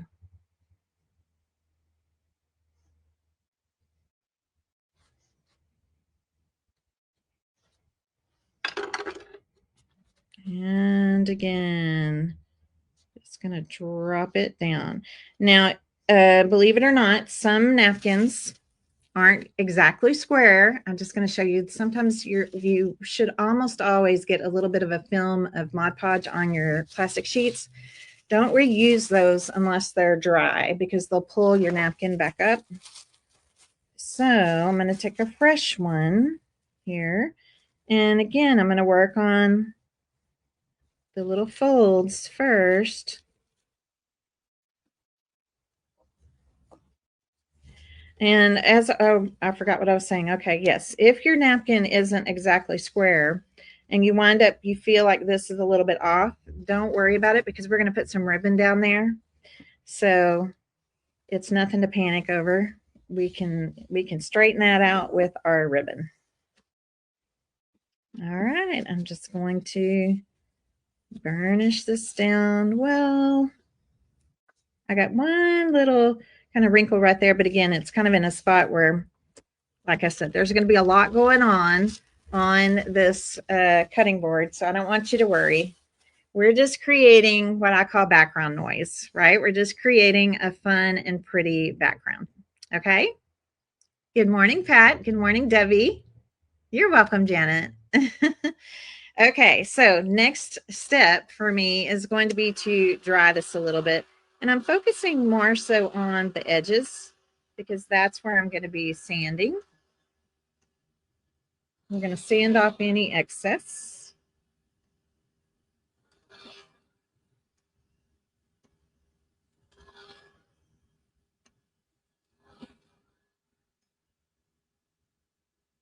So I'm just using my heat tool to speed up the drying. If you don't have a heat tool, it's okay. You just have to wait and be patient or go grab your blow dryer.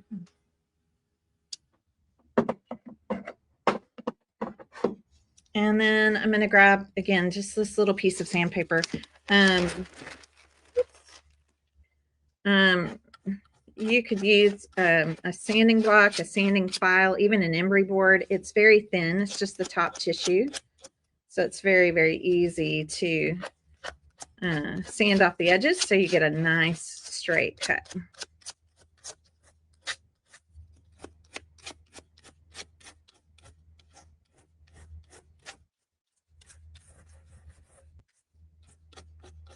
And there we go.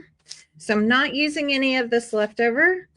If you want to save it, you can save it, but I'm just letting it go.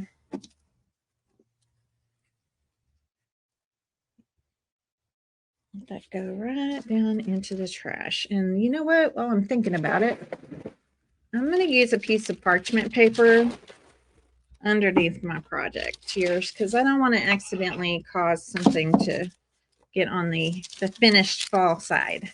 Okay. Is it possible to just get the Christmas portion of the kit without the fall portion? Not currently, no. Carol Valdez, if you're in the Napkin Club members have the one of their benefits is they get to go back and purchase additional napkins from past bundles, and all of these are from past bundles. But right now we don't sell them separately from the kit. It's a nice reason to come join us in the Napkin Club if you're not already a member. I can't remember, Carol, if you remember her or not. Yeah. Okay. So now we have this down. Now I'm not going to worry about the top coat just yet because we're going to do some other things and a little bit of cutting and things to it. So the first thing I'm going to show you is we're going to go back to this napkin that is not cut. Okay. So this is gingerbread frames, essentially. There is an outer gingerbread frame, and then there's an inner gingerbread frame with the May Your Christmas Be Sweet inside. Here's what I'm going to have you cut, okay? This is already pre-cut, so I can show this to you easily. We're cutting out the outer frame, okay? We're cutting out the outer frame.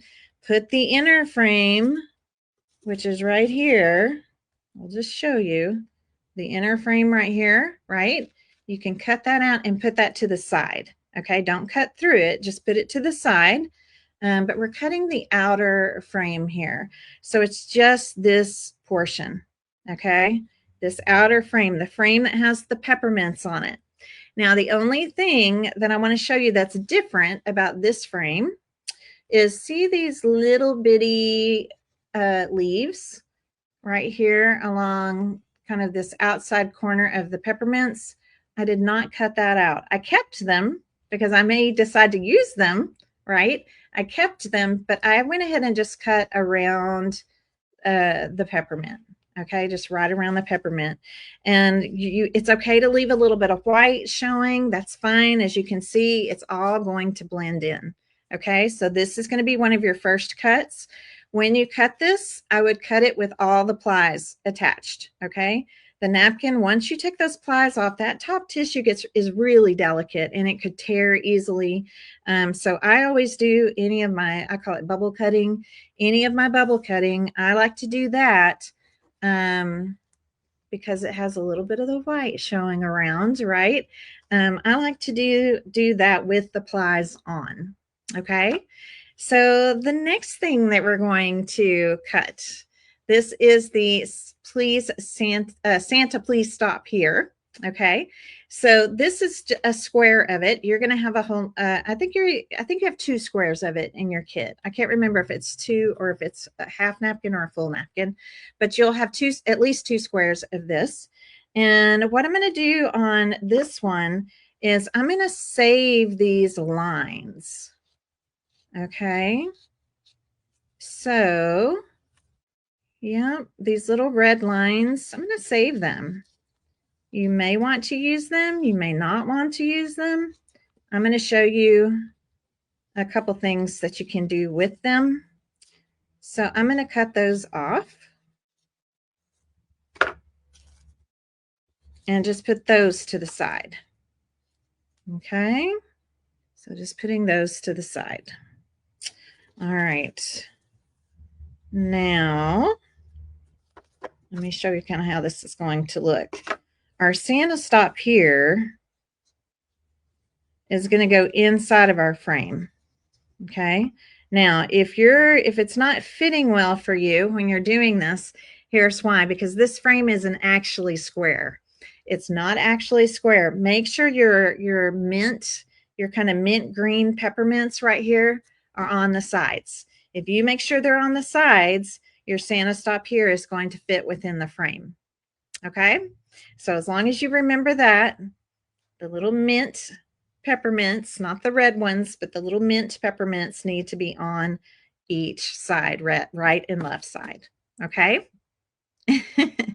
Faye, we have the kits available for you. And yes, we'll post the link. I also have the link up in the description on this post if you want to order a kit.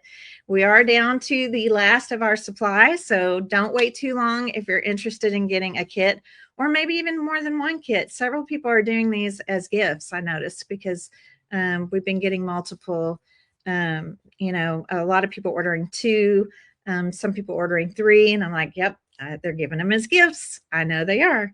So this particular piece here, it doesn't have to be exactly perfect. Just we'll just have it just like that. Okay. So now we have our frame. We have our Santa stop here.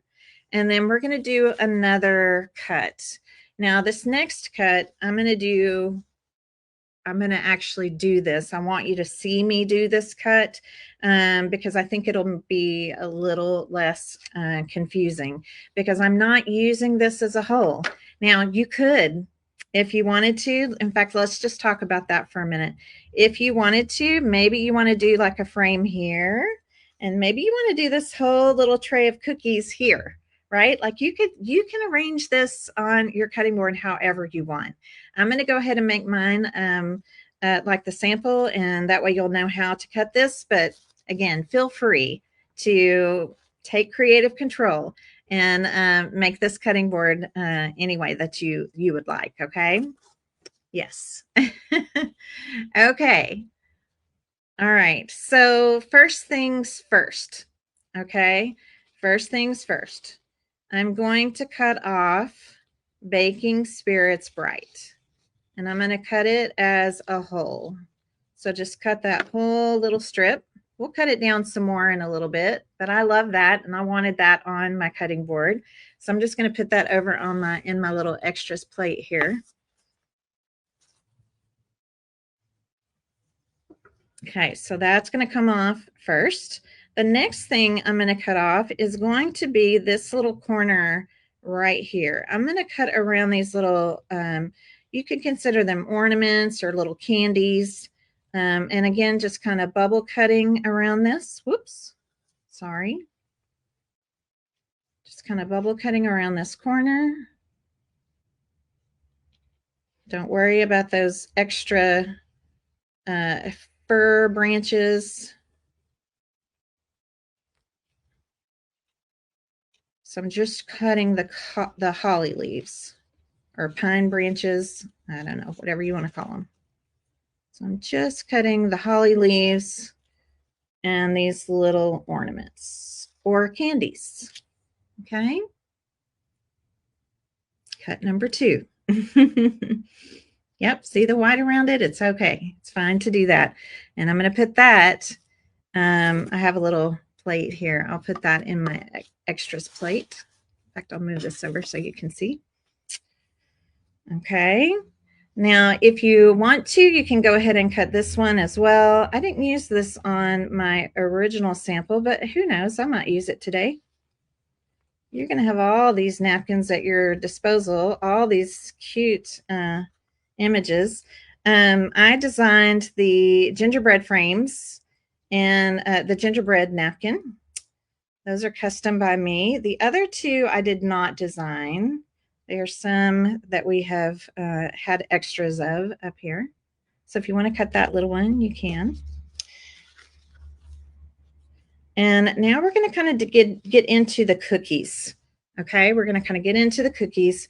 And so I'm going to be following kind of a specific path.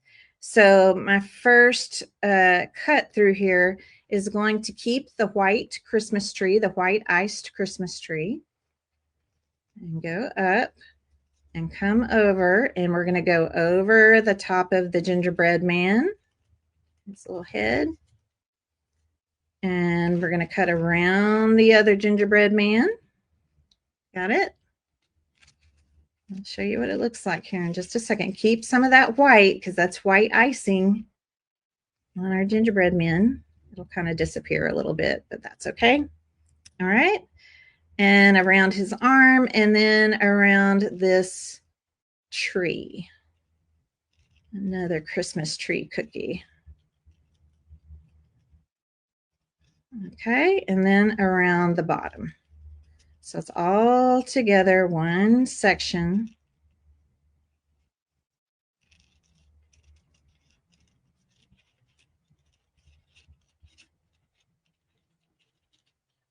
The claw is trying to come off.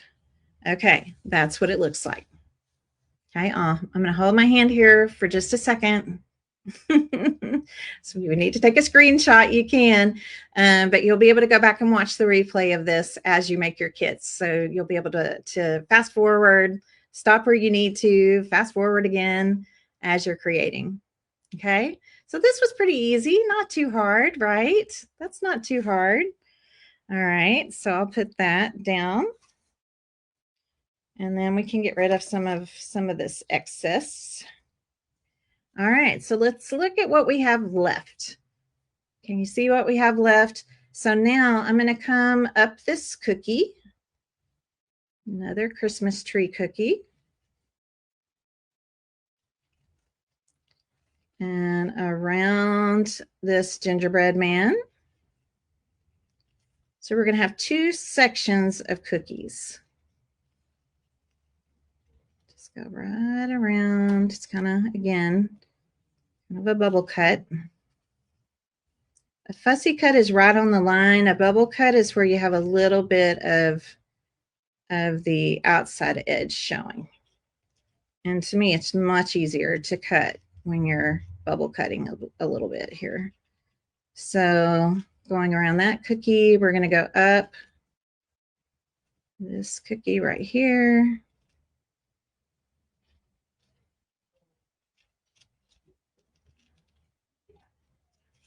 And just kind of curve it around. So this section is going to look like this. I know it looks kind of strange, but I promise we're going to make it look awesome. Okay, so that is your other section of cookies. Very, very simple to do. I'll show you how they kind of come together here. So they're here and then they're apart. Here and then apart. Okay, so these two sections of cookies are what I want you to cut out and keep them as whole pieces. Okay, this whole piece and this whole piece. Yes, definitely having some nice little fussy cutting scissors, or even these are recoil scissors. I love these too because they're a little easier on your wrists, your hands. So just having something with a smaller blade is always going to be helpful when you're doing what we call detail cutting, right? Okay, so the rest of this, if you want to hang on to it, you might want to use some of these things. I did. So let me show you. Again, you use them, don't use them. It's totally up to you. So I'm just going to cut kind of this corner right here. And then I'll decide as I'm napkinizing, you know, what parts and pieces I want to keep. Cut out that little corner there. Okay, so I'm going to hang on to that. I might use that.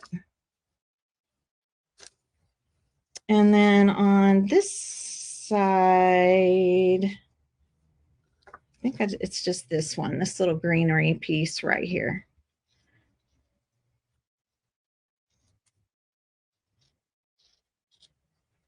Okay, so I'll hang on to that in case I decide to use that. All right, now I'm going to get rid of all this excess, all the little scrap pieces here. And we're going to move on to our next steps. Excited? I hope so. They are very, very sharp. You're exactly right, Jane. And I have a little, I actually poked myself with my scissors last night in Fabric Fan Club. Yeah, they're very sharp. Okay, so we're going to lay some things out. I still have not removed my plies. Okay, I still have not removed my plies. We're going to lay some things out, and I'm going to use my friction pen.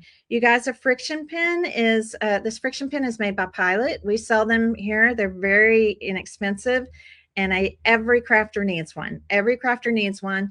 These, the ink disappears with heat, so I can trace around something. I can make registration marks. I can do anything I want with this pen, and then I can come back and zap it with my heat tool, my heat gun, and the ink disappears. So I love that. I love that. So I'm going to be using this in just a second, but first I'm going to be kind of laying some things down here. Okay, so I'm going to just kind of center my Santa, please stop here. Now, if you can kind of tell where the midpoint of your napkin was, I kind of lined up the midpoint with please stop. Okay, kind of that midpoint. If you want to be really specific on your measuring, I tend to be a little bit of an eyeballer. So, but that's what I would do. I'd kind of line up that midsection of the diagonal stripe with please stop. And then make sure again, when you put this down, and don't worry too much about the Santa, about having all this like straight right now. We're laying this out because we're going to be tracing around it. And I'll explain why here in just a second. So make sure those green peppermints, those mint green peppermints are on the right and the left of the frame. Okay, that's going to be important. And then I'm going to take my, these little guys right here. And I'm going to lay this one down kind of like that. Okay. And then this one's going to kind of go behind a little bit like that. Okay. So we have a cluster of cookies here. We have a cluster of cookies here. The reason I'm laying all of this down is because I'm about to trace around it. Okay, I'm going to trace around it. Why am I tracing around it? If you're a napkin club person, you should know the answer to this. Okay, why am I tracing around all of this?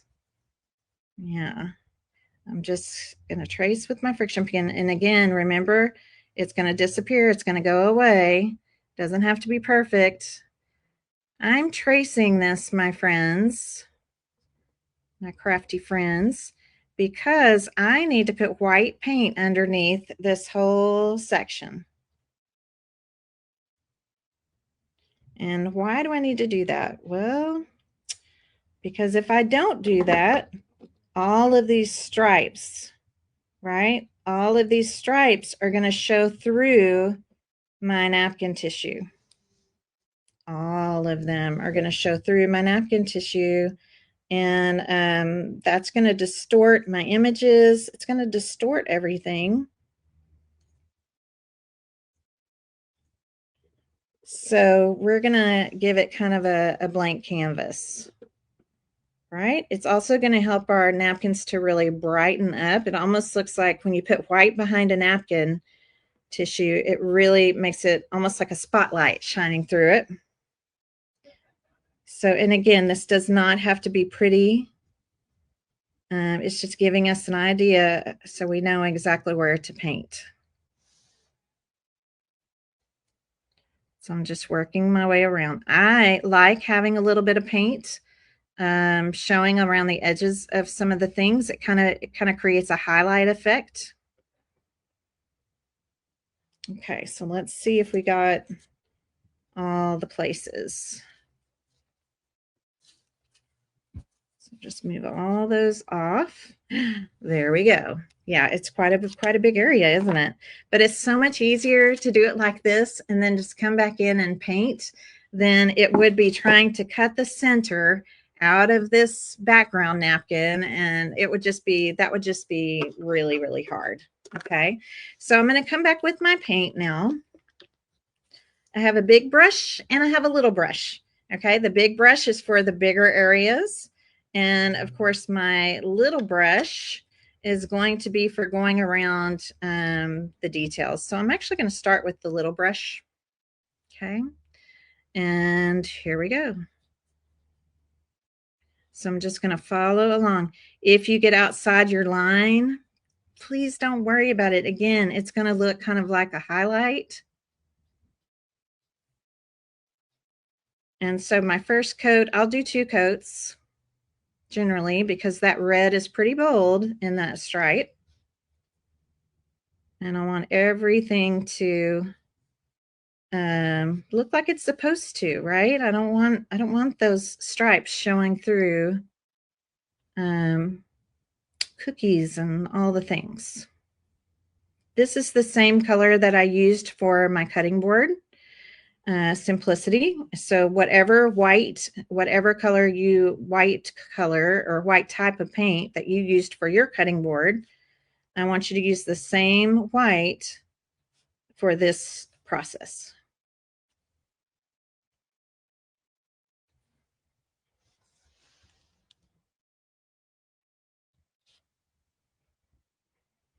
And while I'm doing this, let's just have a little fun with you guys in the chat. Tell me your favorite Halloween candy. What's your favorite candy that you like to pick out of the Halloween treat bucket?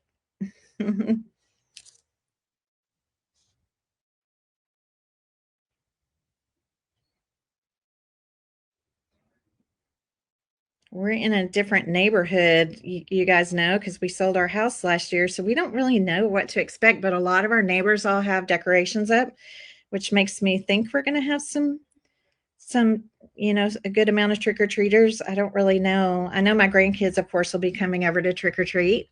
Kit Kat, candy corn, Snickers, peanut butter cups, Heath bars, Almond Joy, Twizzlers, Tootsie Rolls. Yes, those are good.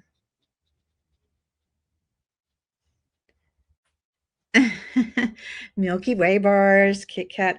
Oh my gosh, I can't believe how expensive, especially if you get the bags of candy that have chocolate in them. Woo! Candy bags are expensive. It's like, wow. I always have to get, I always get some of the stuff that we like. But my grandkids all love they love things that are like sour. I don't know. It's just seems to be a big thing with kids. They like the sour stuff. So I got these. One of the things that I got that's in my candy, my little candy buffet or candy treat jars and stuff is they're Nerds gummies. So it's like a gummy and then it's covered in Nerds. And I was like, okay, I have to try this. And it was a little sour. It was a little sour for me, but they actually were really good. I'm also one of those weird people that is a fan of black licorice. Does anybody else like black licorice besides me? I love all kinds of licorice, but I do love black licorice as well. You don't hardly ever see it because I guess people just don't really like it anymore. I always see the red Twizzlers and things like that, which I love that too.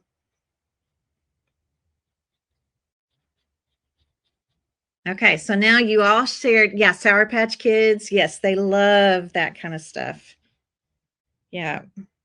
Okay, so now I'm going to ask a different question. Okay. What, and let's talk about like when maybe when you were a kid or whenever. What was the candy that you didn't like to see in your treat bag? What was the candy you didn't like when you were a kid? Was there a candy you didn't like that showed up in your treat bag as a kid?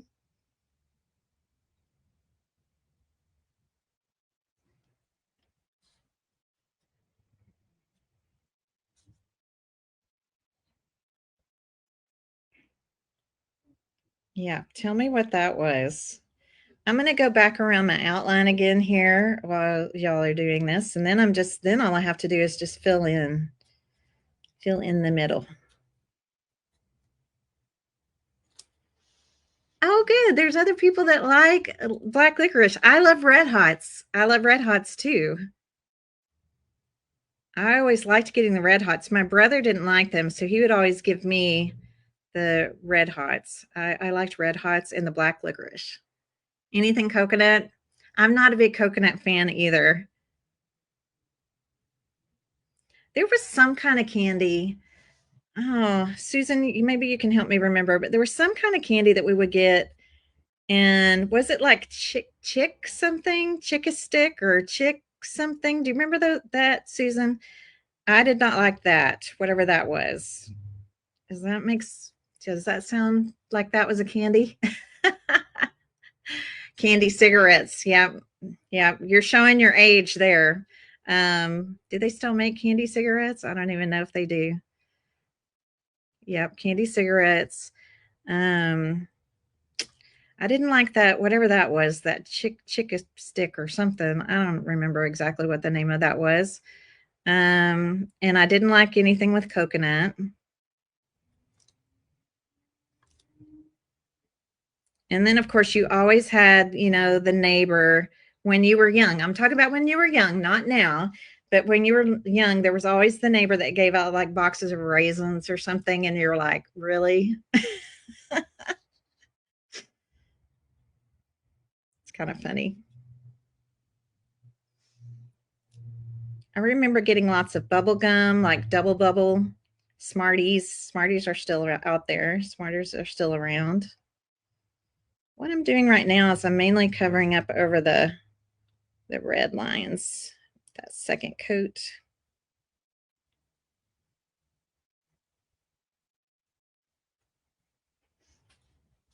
Black jelly beans. Yeah, I would have been the person you could have given your black jelly beans to.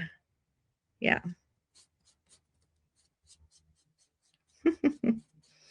So funny. Oh, people gave apples.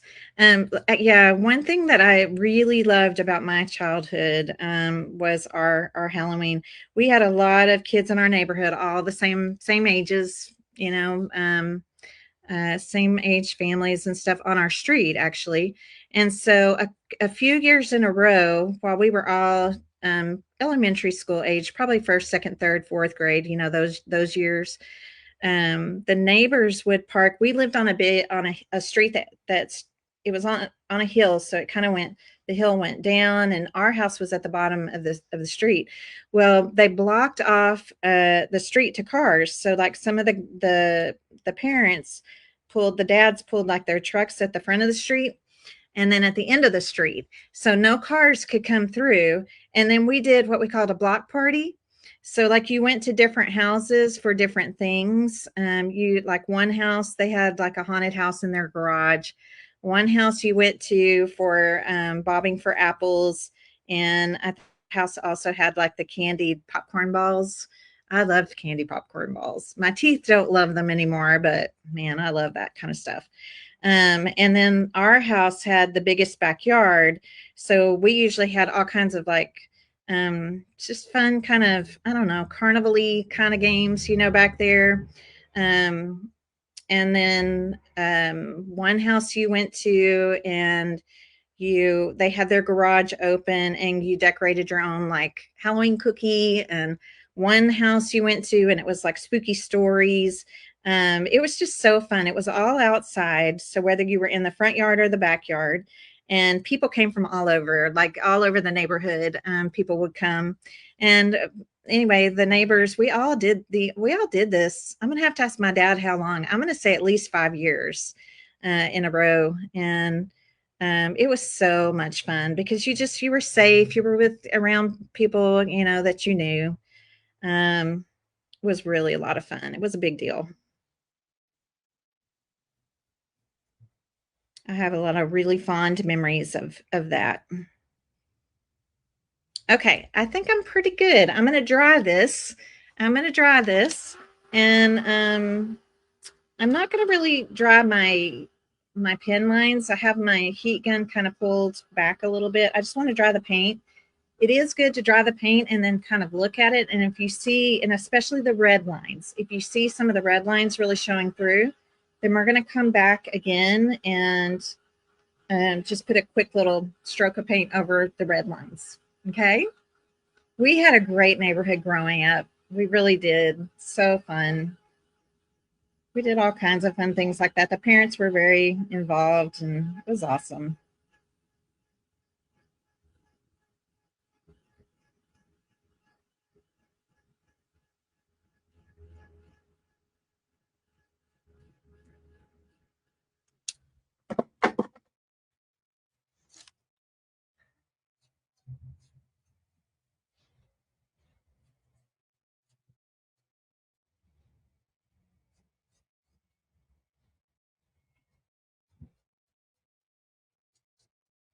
All right. Just putting just again, another stroke of paint over the red lines. And I think I got the edges pretty good. So I just don't want those showing up, right? So now I'm just going to kind of smooth out my brush strokes here in the middle because that's where Santa stop here will be. All right, I think that looks pretty good.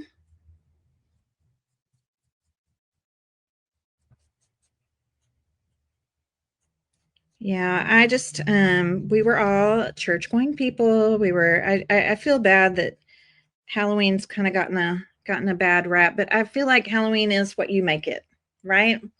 If it's good and innocent and fun and costumes and candy, and to me it's just, a lot of creativity with costumes and all of that, then that's great, right? It is what you make it.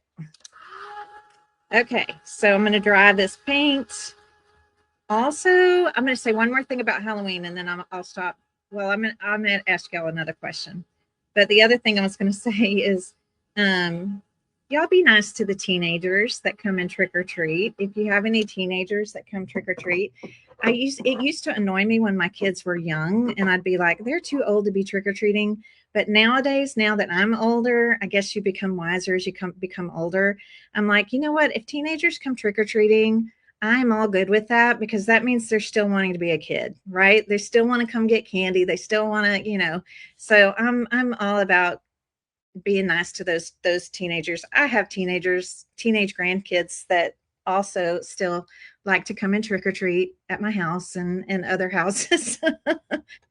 So let's be nice to them. Yeah. Okay.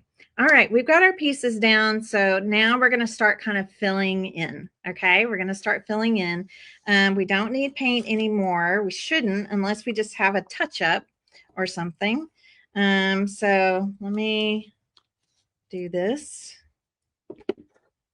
It is nice now that so many places do like trunk or treat and things like that.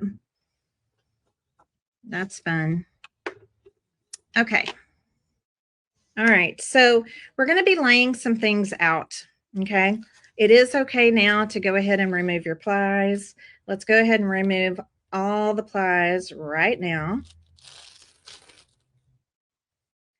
And that way we don't accidentally forget.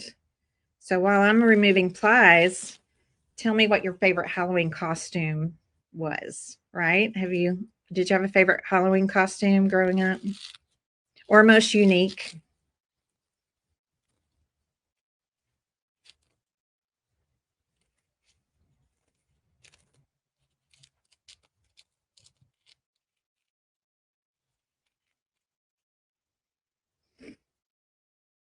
Okay, so just getting off those plies of these pieces. Not too long ago, actually it's Cheryl McCarson's. It was her costume, and somehow it wound up with me, but it was a Sonic Cup costume that she and her husband made. So I have been a Sonic Cup. Mm-hmm. That was as an adult.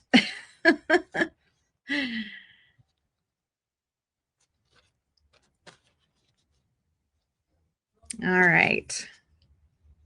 A witch, a scarecrow, a cowgirl. Oh, you were a bride one year.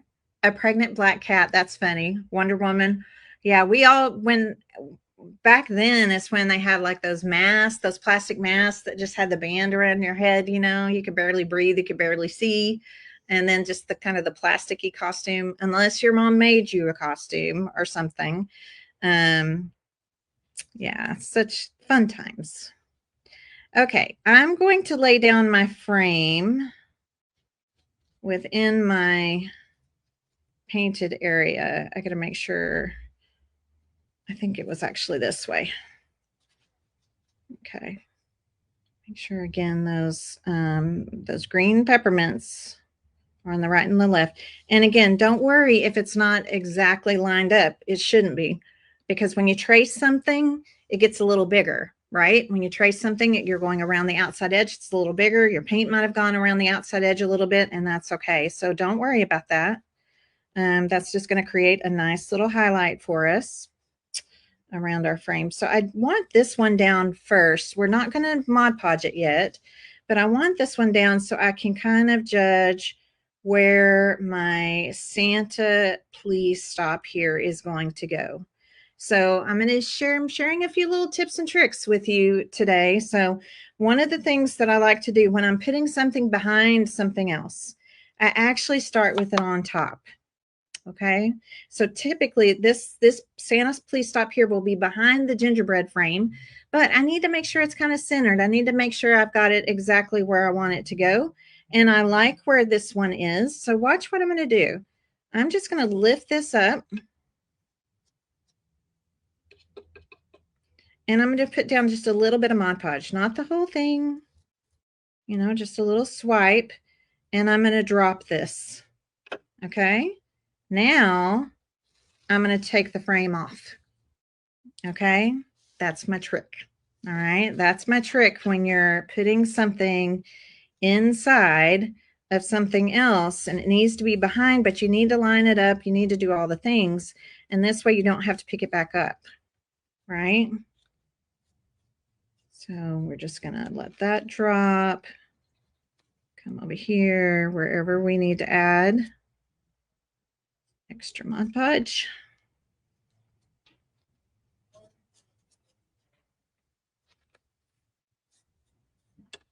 And there we go. Okay, just a little trick, makes it a little easier. Oh my gosh, Vonda made 6 M&M costumes for her grandkids, including a pink M&M for the only granddaughter. Oh, how cute. I bet you've got some cute pictures of that. Oh, that's so cute. Our kids, my grandkids today had storybook parade at school, the elementary school age ones did. And that's a really creative too, because you have to dress up as a storybook character. So it has to be a book, has to be a character from a book. And then they do a big parade outside the school, and all the other kids, you know, are lined up to watch, and parents come. Got some really cute video. And then you're in your costume and you're holding your book and you parade around. So I thought that was really clever. So clever and cute. All right, so we're just smoothing that down and lifting it off. Okay, that's my trick for getting the Santa Please Stop Here in the center. Okay. Oh, I like zero candy bars too. They're the candy bar that's kind of like the candy bar from the inside out, right? Like it, yes. How fun. Oh, you traded your toy sewing machine. Oh my goodness. That's too funny. Okay. You made a caterpillar. Heather's mom made a Luke Skywalker outfit from a sheet. Us moms, we can get pretty creative. I always liked making my kids' costumes. We got pretty creative over the years. All right, I'm going to go ahead and move us on to the frame. Okay, so this is the frame part. And again, what I'm going to suggest to you is just start at the top. Okay, so we're just going to kind of come right across the top here. Don't worry about the cookies right now, just kind of a swipe across the top.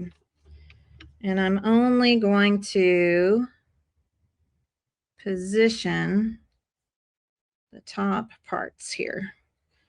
Now, when the napkin's wet, it can get kind of pliable, almost stretches a little bit.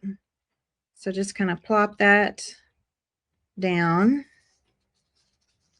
And then I'm going to work on the sides here.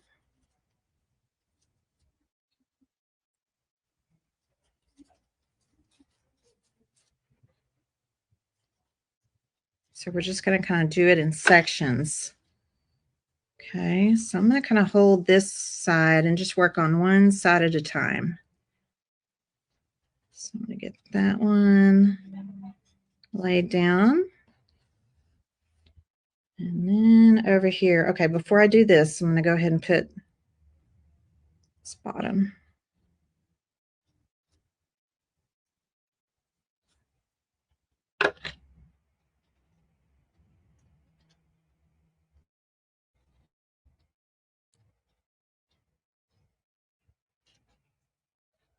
Oops.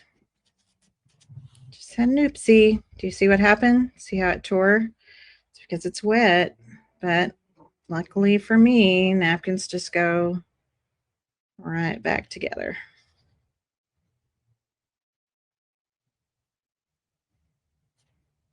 There we go.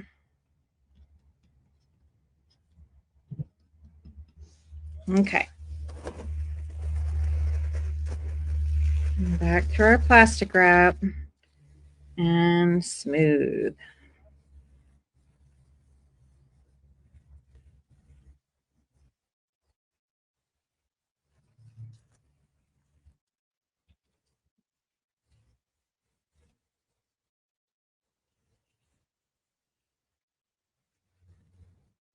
And you don't see any stripes coming through.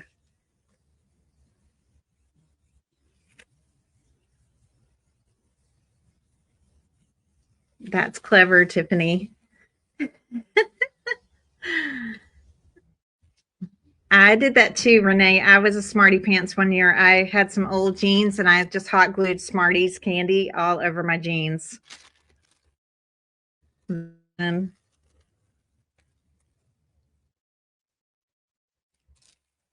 Okay, there we go.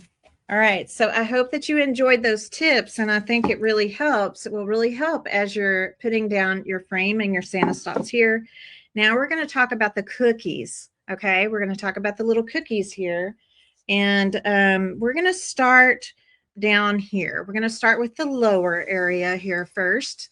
Can you guys see okay with the screen like this? Maybe I need to. Let me go ahead and make this screen a little bigger. Let me drop this in since we're getting down to some of the details here. Okay, so we're going to work in this little section right here. So I want you to see that if I line up my cookies, right, kind of with my little painted area, this is about where they will be. Now, if you can kind of notice that peppermint is behind his hand. So I'm taking my friction pin in his head. Okay. So I'm just drawing that line right there. Okay. I'm going to, can you see where the lines are? I don't know if you can see that. Let's see if we can go in a little bit more. Sorry, hang on. I drew a line here and here, okay? because that's where it overlaps. So where it overlaps, I'm bringing in my paint. So I kind of told you a story. I told you we were done with paint except for little if we needed to do some details, but we are going to need it for this.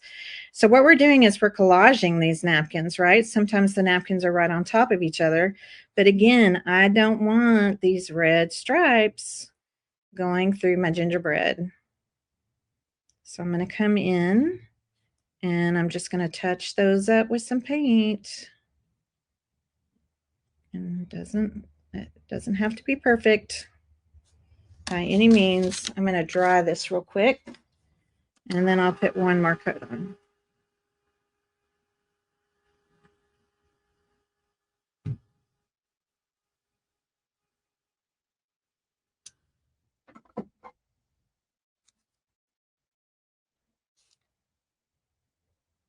There. I don't want anything to distort those cute little gingerbread men.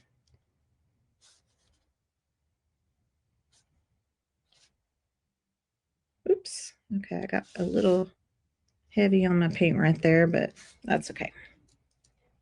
All right, everybody see that? Okay. I'm gonna raise it back up a little bit so I can get my heat tool underneath here. So we're just gonna dry this. Yeah, lots of new techniques for some of you, especially if you don't work with napkin art much. I'm going to go ahead and get rid of some of my friction pin lines here on this side too.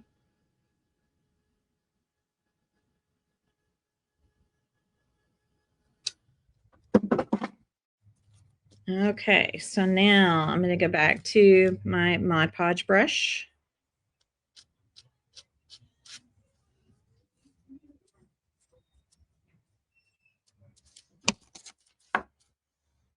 And then it's kind of like a little puzzle piece, right? We're just kind of putting everything down right where it goes, or close to where it goes. And again, that little bit of white paint around the edge, it just kind of functions as a highlight. It's really not noticeable, hardly noticeable at all. Okay.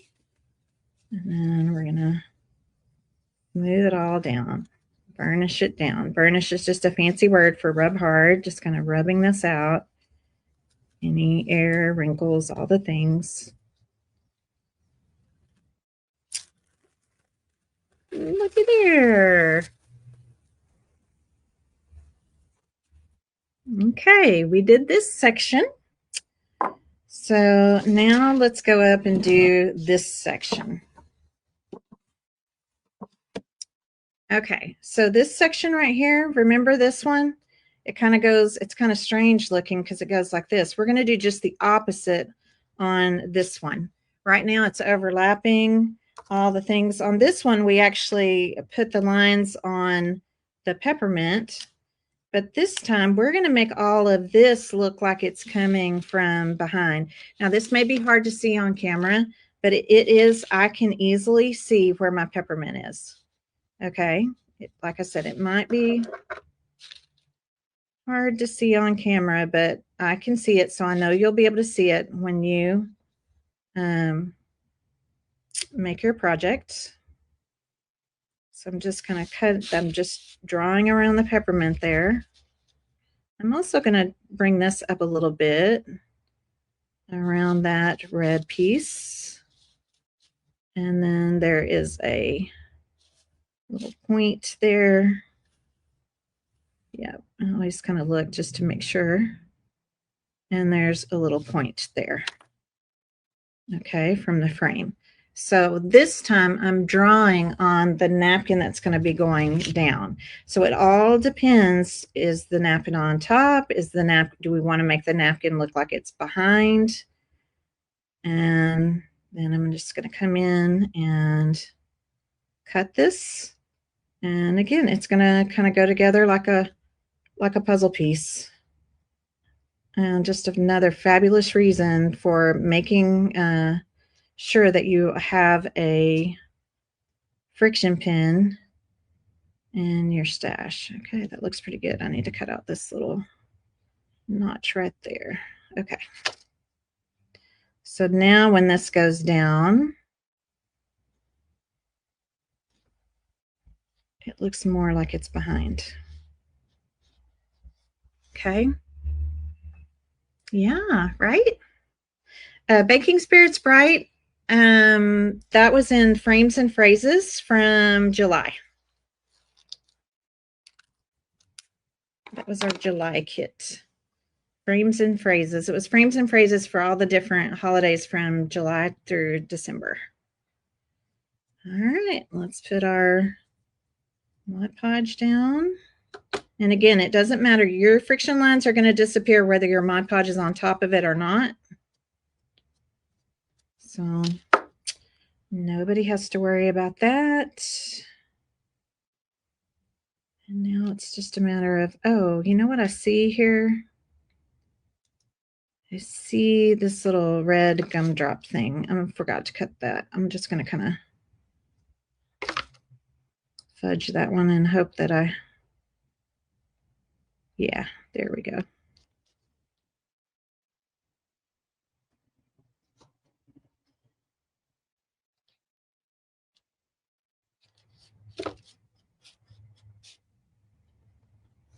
Okay.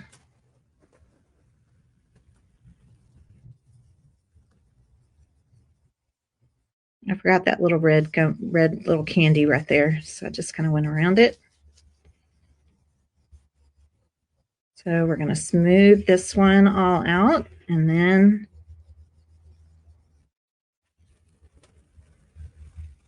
yep.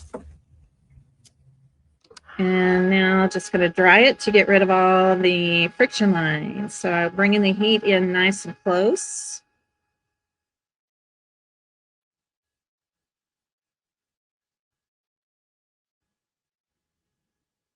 And those friction lines will just kind of go away. They'll just disappear like magic. Magic pen.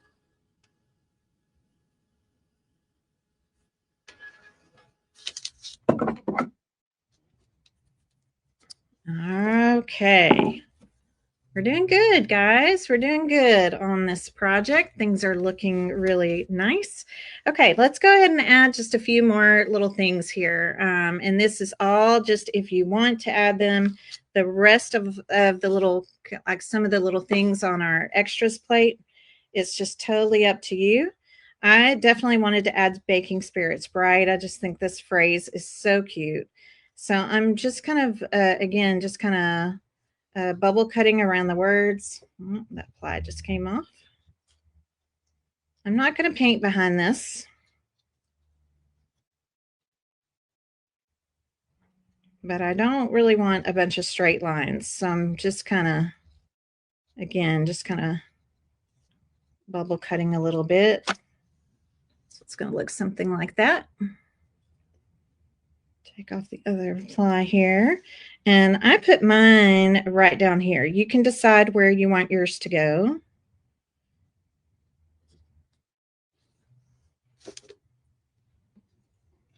You can cut it up if you want to. So everything else that we're doing to this is just the kind of the fun little extras.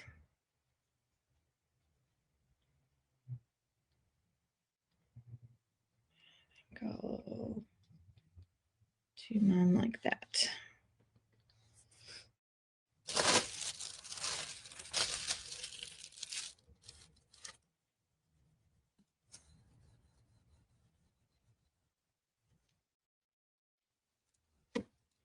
And as I mentioned, we'll be putting a top coat of everything on, a top coat of Mod Podge over the whole entire board here in the end, okay? All right, so I have that down. Now, we also have, there's some other fun things here. We've got this frame. You don't have to use this whole frame, We are going to be putting, I'm going to be putting, this is up to you, but you have enough extra ribbon in your kit to put some ribbon down here at the bottom, and that will help you to kind of even things out. If your napkin went on a little crooked, you could use that. I'm going to use that on the bottom of mine. But I also thought it would be a little fun to maybe use some of this along this top edge. So let's go ahead and do that right quick. I just basically cut a section and kind of went around the little candy there.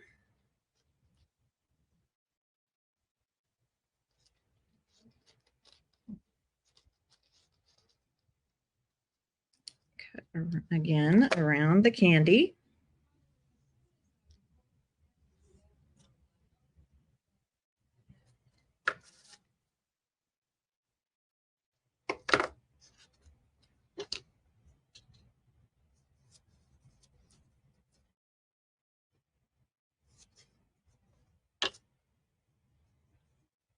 So I'll have ribbon on one edge.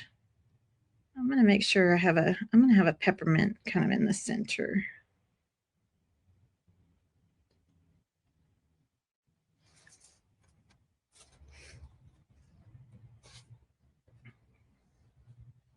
And then this one where the peppermint is, I'm just going to go cut around it so it's kind of rounded. Do you see that? Kind of rounded like that. And then this can just meet where that one is.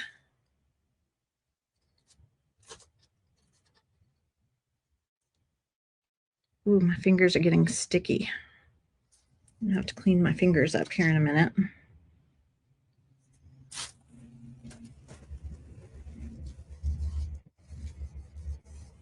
So if you want to add any of that little frame up here along the edges, I think it's cute. I mean, you're not going to need all of this. Just kind of connect it together. So again, just kind of scoop out for the peppermint area.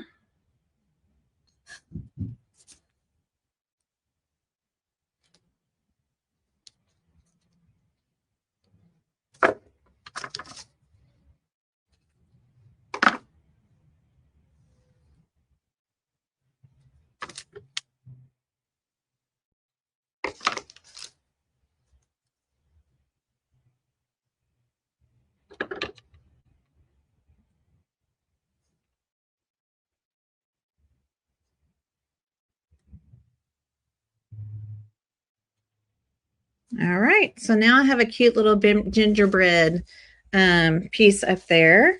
And then down here, I'll have this. And of course, our bow and everything will be up here.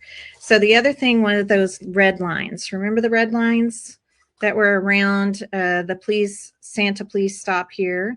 If you wanted to throw in some of these little red lines, you could do that as well. Just, you guys just kind of make it your own. Just have fun with it. Make it your own. I'm going to go ahead and add just a little bit of this just to give you the idea.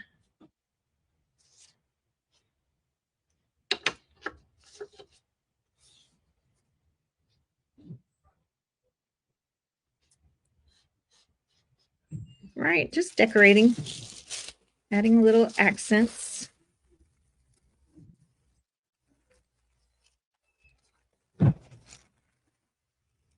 And then I also really liked this little guy, and I'll kind of show you on here.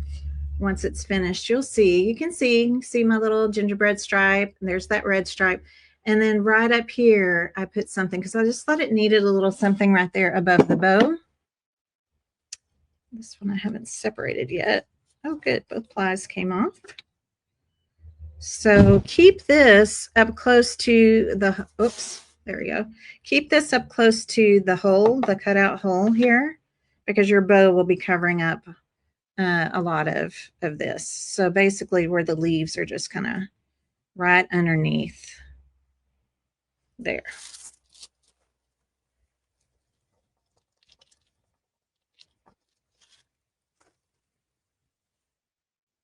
Okay, anything else that you want to add? This can be a lot of fun because we still have some extra pieces, right? We still have a few extra pieces over here. We've got these little, remember these little guys? I had y'all cut those off. So if you have like a little hole somewhere and you just want to add any of this kind of stuff, this is the stuff that I would tell you to don't paint under. There's no point in painting under this kind of stuff. So like if you wanted to add a little sprig, I just kind of cut it to where it fits. And again, no straight edges. Keep everything kind of curvy. Okay, kind of curvy like that. Oop. Don't forget to take the plies off. So if I want to add maybe like a little piece right here. Ooh, ooh, ooh. Moved on me.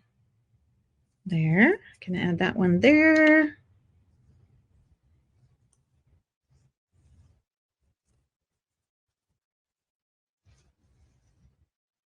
There's another little piece.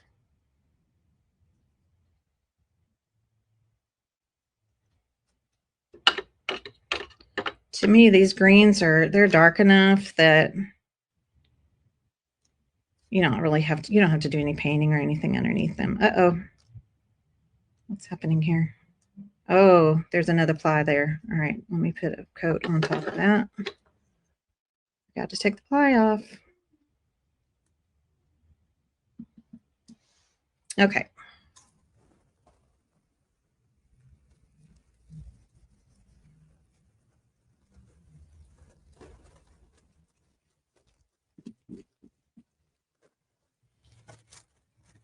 Okay, so just adding in different things. Maybe you want to use the word Christmas. I'm actually going to just use the word be sweet. The words be sweet.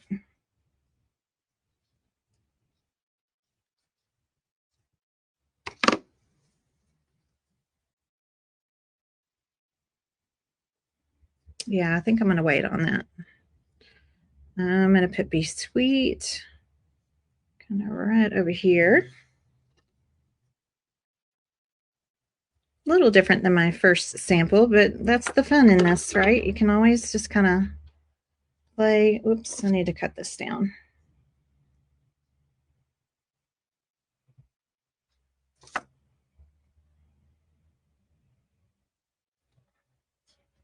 Cute. So any of your little extras, just have fun, right? Just have fun going in, adding those wherever you want them to be. And what do we have left? I've got like this little guy. You don't have to use them all.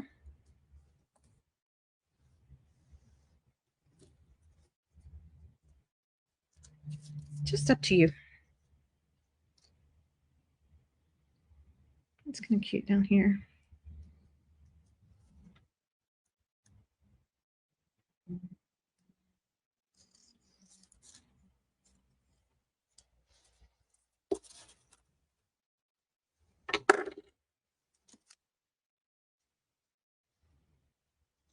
And these were those little corner holly leaves.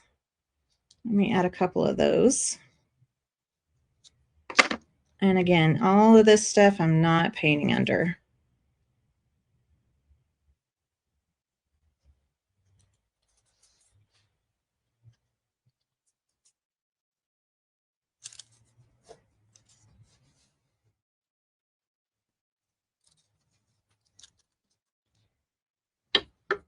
Okay, let's add maybe something over here.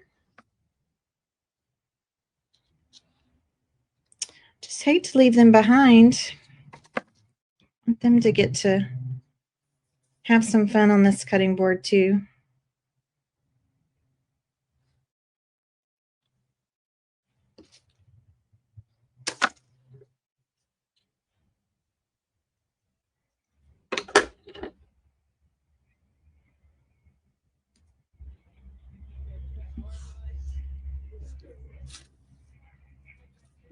Let's do one more here. So I'll put the top coat on once all the napkin art is done, right? Any kind of napkin art, anything else that you want to add in. We need to make sure that that's all done. And then while that's drying, we'll make the bow.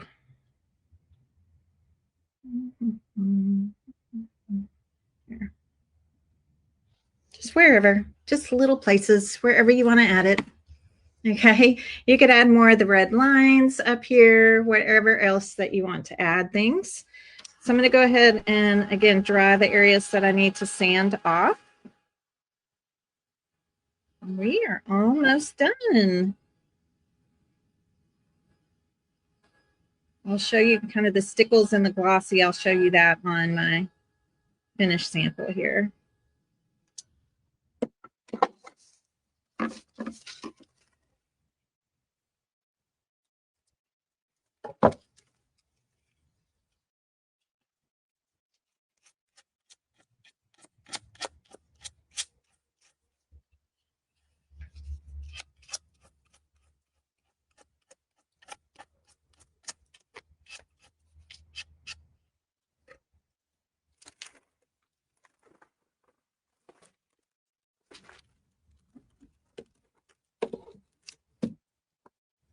So cute, right? Isn't it fun? I think it's adorable. All right, so let's go in and do our top coat, and then I'm going to go ahead and turn on my glue gun now so that can be getting hot. And then just a top coat over everything, okay? We want everything sealed. We want everything protected. We don't want to see any stops and starts. And then if you do decide to come in and do some pen work, sparkle, you know, all the other things, you can do that on top. You'll be doing that on top of the dry top coat.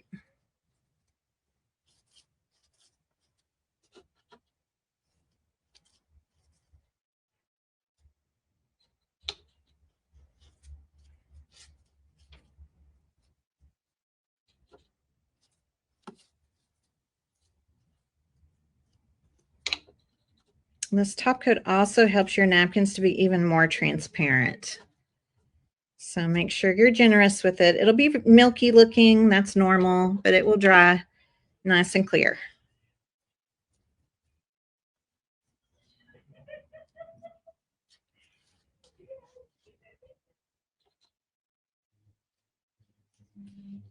Okay, I think I got all of it. I usually just kind of run my fingers around the edge in case I have any drips. Okay, I think I got that. Okay, I'm going to set it to the side and let that dry. And let's make our bow. Bow is going to be very similar to the bow. Well, actually, it's almost identical to the bow that I made with you last Friday.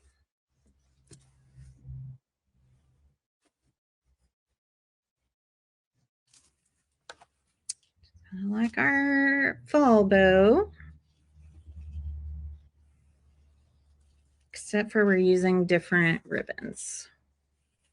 Oh, let's go ahead and cut this really quick. You're just going to cut it to, I have my sample one here. Cut this before you make your bow. Just take it where it's a little bit longer than the width of the cutting board. And just cut that and leave that to the side.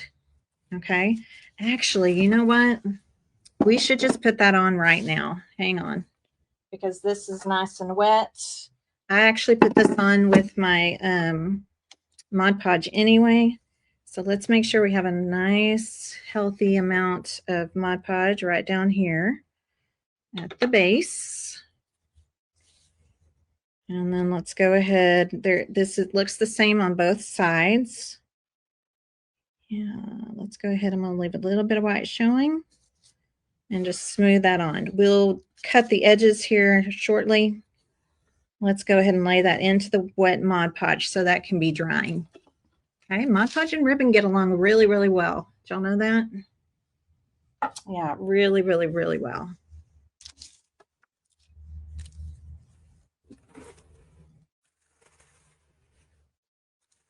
June, usually if you have trouble with when you add your top coat, if you have trouble with the napkins getting wrinkled, there's one of two reasons. Either the bottom coat hasn't completely dried, so it's good to dry that and make sure that's completely dry. Just allow that time.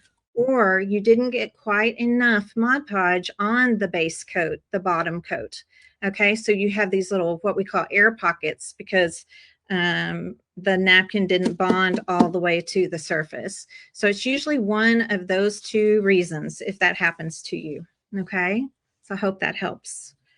All right, I need my little handy dandy clothespin. It's my little bow making friend right here. And you've got quite a bit of ribbon here. It's going to be just so cute. So we're going to make kind of a bigger loopy bow, kind of a big loopy bow. We're going to set up your ribbon here as like a tribute style ribbon. See how it's kind of standing up here and crisscrossing. This particular bow, these will be your tails. The intersection will be the center of your bow. So I'm going to say, if I decide to put mine right there, I'm going to grab the center and kind of pull it behind and scrunch it up. Okay. If that feels like it's a little too big, right? A little too big of a bow for you, then all you have to do is just adjust your intersection so that your tails are a little bit longer. We can always go in and trim the tails and then just scrunch it up. Literally just scrunch it up with your fingers. And I'm going to use my clothespin to hold that all together. Okay.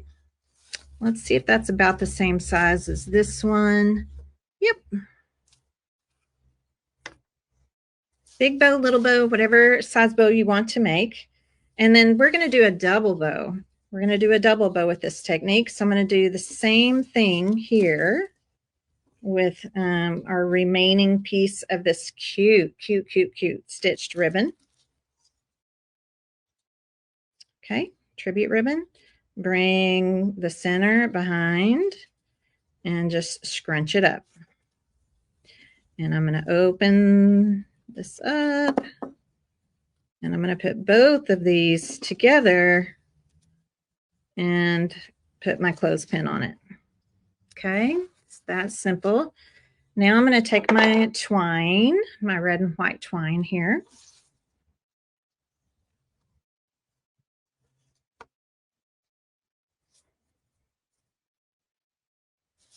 And pull it, but don't pull it like super tight all the way just yet.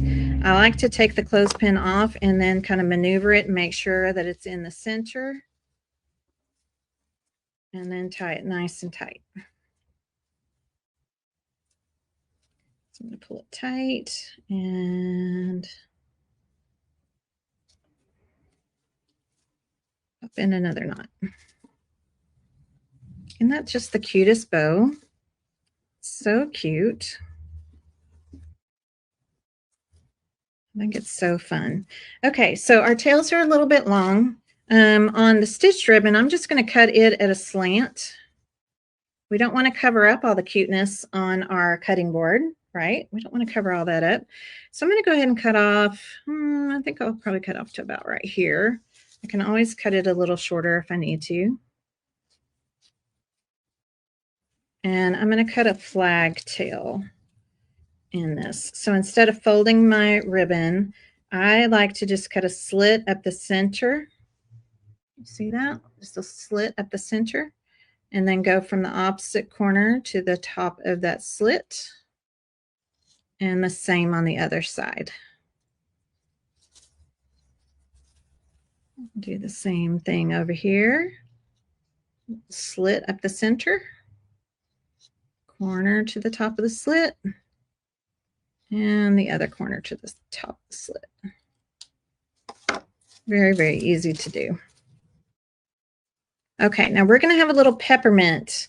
you've got a little peppermint in your kit, and the peppermint has the little holder up here. Don't cut that off. Keep that. We're not going to run our ribbon through it, but we're going to use that. It's going to help us when we get ready to glue. So I'm going to go ahead and make myself another bow from this twine. I want it to look like it's dangling, the little peppermint. We're going to make it look like it's kind of dangling down. Let's pull those loops up. Okay, so I'm kind of pulling the knot up here a little bit of the twine. I'll kind of show you. Kind of pulled it up a little bit. That's the knot from the twine. I'm going to put some hot glue right here, kind of underneath where that knot is. Oops. And then that's where this little piece is going to go. It would be almost next to impossible to try to, and then I'm going to push the knot back on top of that little piece. It would be very hard to thread this through that little teeny tiny little hole. So we're just going to make it look like it's been threaded through. Okay, so it looks like it's dangling. I'm going to tie some knots in my tails here, and then trim off any of the excess.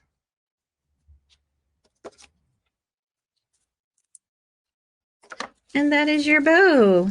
Now, anytime I'm doing bows, I say this a lot, but you do have to be the boss of your bow. Okay, so once this goes down onto the, let me grab my other one here. Once this goes down onto your cutting board, and again, I like to use score tape. I have like 3 lines of this. This is a Crafter's double-sided tape. It is very nice. It's very strong. It holds the bows, so that way you can just take them on and off when you're flipping them for the seasons, right? For from Thanksgiving to Christmas. So if you have trouble with your bows, you can always put a little dot. Like I have a little dot of glue right here between this bow and this bow. I have a little dot between here and here. It just, you can go in and put little dots of hot glue wherever you need to make sure that that stays on nicely.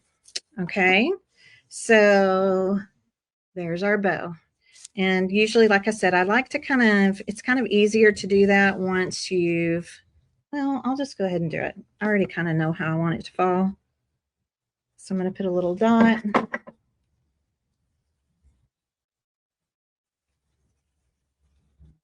And just kind of when you're doing, especially when you're doing a double bow, it's just nice to be able to make sure it's going to lay the way you want it to lay. Okay. Right.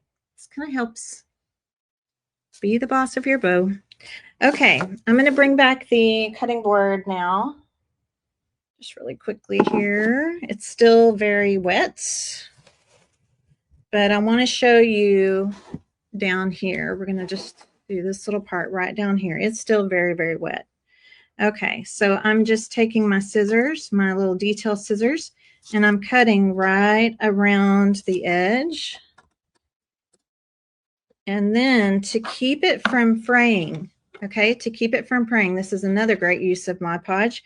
You're just going to put a little bit of Mod Podge right here on the edges. And just let that dry. That will dry nicely. And then you don't have to worry about that ribbon fraying. Okay. All right. This is still wet, so I'm going to go ahead and bring over the sample. Okay, the dry sample, so I can show you how all this will look. And of course, I'll take pictures of this one, of the one I just made. We'll be posting pictures for you guys. So this one, I still have both bows on. If you, you know, I typically would be showing obviously this side first, right? This side first. And then when I get ready to move it to Christmas, I can easily take the bow off and flip to Christmas. These really look great in, they look really, really great in just propped They look great in an easel. They also have the hole up here so you can hang them onto the wall. They also came with that little, they come with that little leather cording stuff, which actually looks just, it's the same color as the gingerbread. So it looks good. If you decide to keep that, you could use that as well for hanging and all the things. So let's talk through kind of the finishing. All right. Once your Mod Podge is completely dry, okay, once it's completely dry, we're going to come in and have a little fun with the finishing. Now I'm going to kind of hold this up because I want you to see there is a lot of sparkle going on. Sparkle, sparkle, sparkle, but there's also some glossy going on, okay? So here's what I did. If you do want to do any pen work, I did a little bit of pen work on, sorry, let me hold it, try to get it where there's not a glare. I did a little bit of pen work on the peppermints. I just wanted the sections of the peppermints to show up better. I did also do some pen work around Santa in here. Okay, just a little bit of black pen work. Not much on this one, not much at all. And then went in with my Stickles. That was the next thing that I did. I used diamond, but you could use any of the clear Stickles, whatever are your favorites, and just started outlining things. So here's what I did, okay? If you need to make notes on this, I sparkled every candy, anything that was a circle, a dot, any kind of candy, a peppermint, I sparkled all of those things, okay? All of those things. I sparkled Santa, please stop here. I sparkled all of the words, okay? You have a little precision tip on this, so it's really, really easy to just kind of use it to kind of draw, trace, write with, just kind of spread it with, you know, all the things. So once that was done, then I went to anything that was white. Anything that was white, anything white on the gingerbread cookies, white on the gingerbread frame, anything that was white got sparkled. Okay, so any berries, anything like that. I did not do the holly leaves. I did do a little bit on these kind of these pine branches. Okay, I did a little bit on those. You can kind of see them when I do it like that. Okay, so just tracing around anything that was white. The other thing I did, just to show you, is I did it on the white icing up here and the little peppermint. I did some on the ornaments up here, the holly berries. I also did the red stripe, just the red stripe, not any of the rest, just the red stripe all the way down. Okay, lots of sparkle. You can't have too much sparkle on this project. I think it's just so, so cute. Okay. Now you have to wait and let your sparkle dry. Okay. Which is the Stickles, right? You got to let your Stickles dry. After my Stickles were dry, I came back with the Glossy Accents. I wanted the peppermints and some of the candies to look shiny, to look glossy like a peppermint would. So even though these are sparkly, do you see? It's sparkly. It's also shiny. It's glossy. So once my Stickles was dry, I came in, I covered all the peppermints, okay, and any of the little berry things, or well, I call them candies, the little circle candies. So any peppermints, any circle candies got glossy on them. The other thing that got glossy on it is just Santa and here. Okay, just Santa in here. And like with my finger going over it, it's raised. This stuff is dimensional. So it stays, it kind of stays where you put it. And it becomes really, really pretty. So it just adds another effect, right? It's another effect, another layer to your beautiful cutting board. Okay. Yeah, and it's on, you can kind of see how shiny it is, right? And it's actually raised, like I can feel it. It's raised up. And it will be raised up also on your peppermints, any of the little circle candies, anywhere else that you want to put it. Okay. Yep, I put some on these up here as well. And then you let that dry. Now, Glossy Accents takes longer to dry. I would tell you to put this on maybe at night before you go to bed so you're not tempted to touch it. And in the morning, it'll be dry. Okay, it'll be fully dry. It's very like you think it's dry, but you're not sure. And if you try to touch it and it's not dry, you'll get your fingerprint into it and all the things. So usually I just do it at night, so I'm not tempted to mess with it. And then in the morning, it'll be right ready to go. Okay. I know, right? It's so fun. It's so cute. When you get ready to put your bow down, again, let me lift this one up. I have three little pieces. I don't know if you can see them. There's one, two, three pieces of the double-sided score tape. It's nice and sticky. That's what's holding my bows on. And then when I store them, like when I'm ready to take these down after Christmas or put them away, put this project away, I would go ahead and take the bows off, put the bows like in maybe in a Ziploc bag or something, so that they're together so you don't lose them. And then that score tape, if you just start kind of rubbing it with your finger, it will just kind of roll up into like a ball, and just take that off. And then you can just put it on again for the next year when you're ready to. Okay. Very, very fun. Very, very easy project. If you just follow my steps, right? If you follow my steps, it's going to be so cute.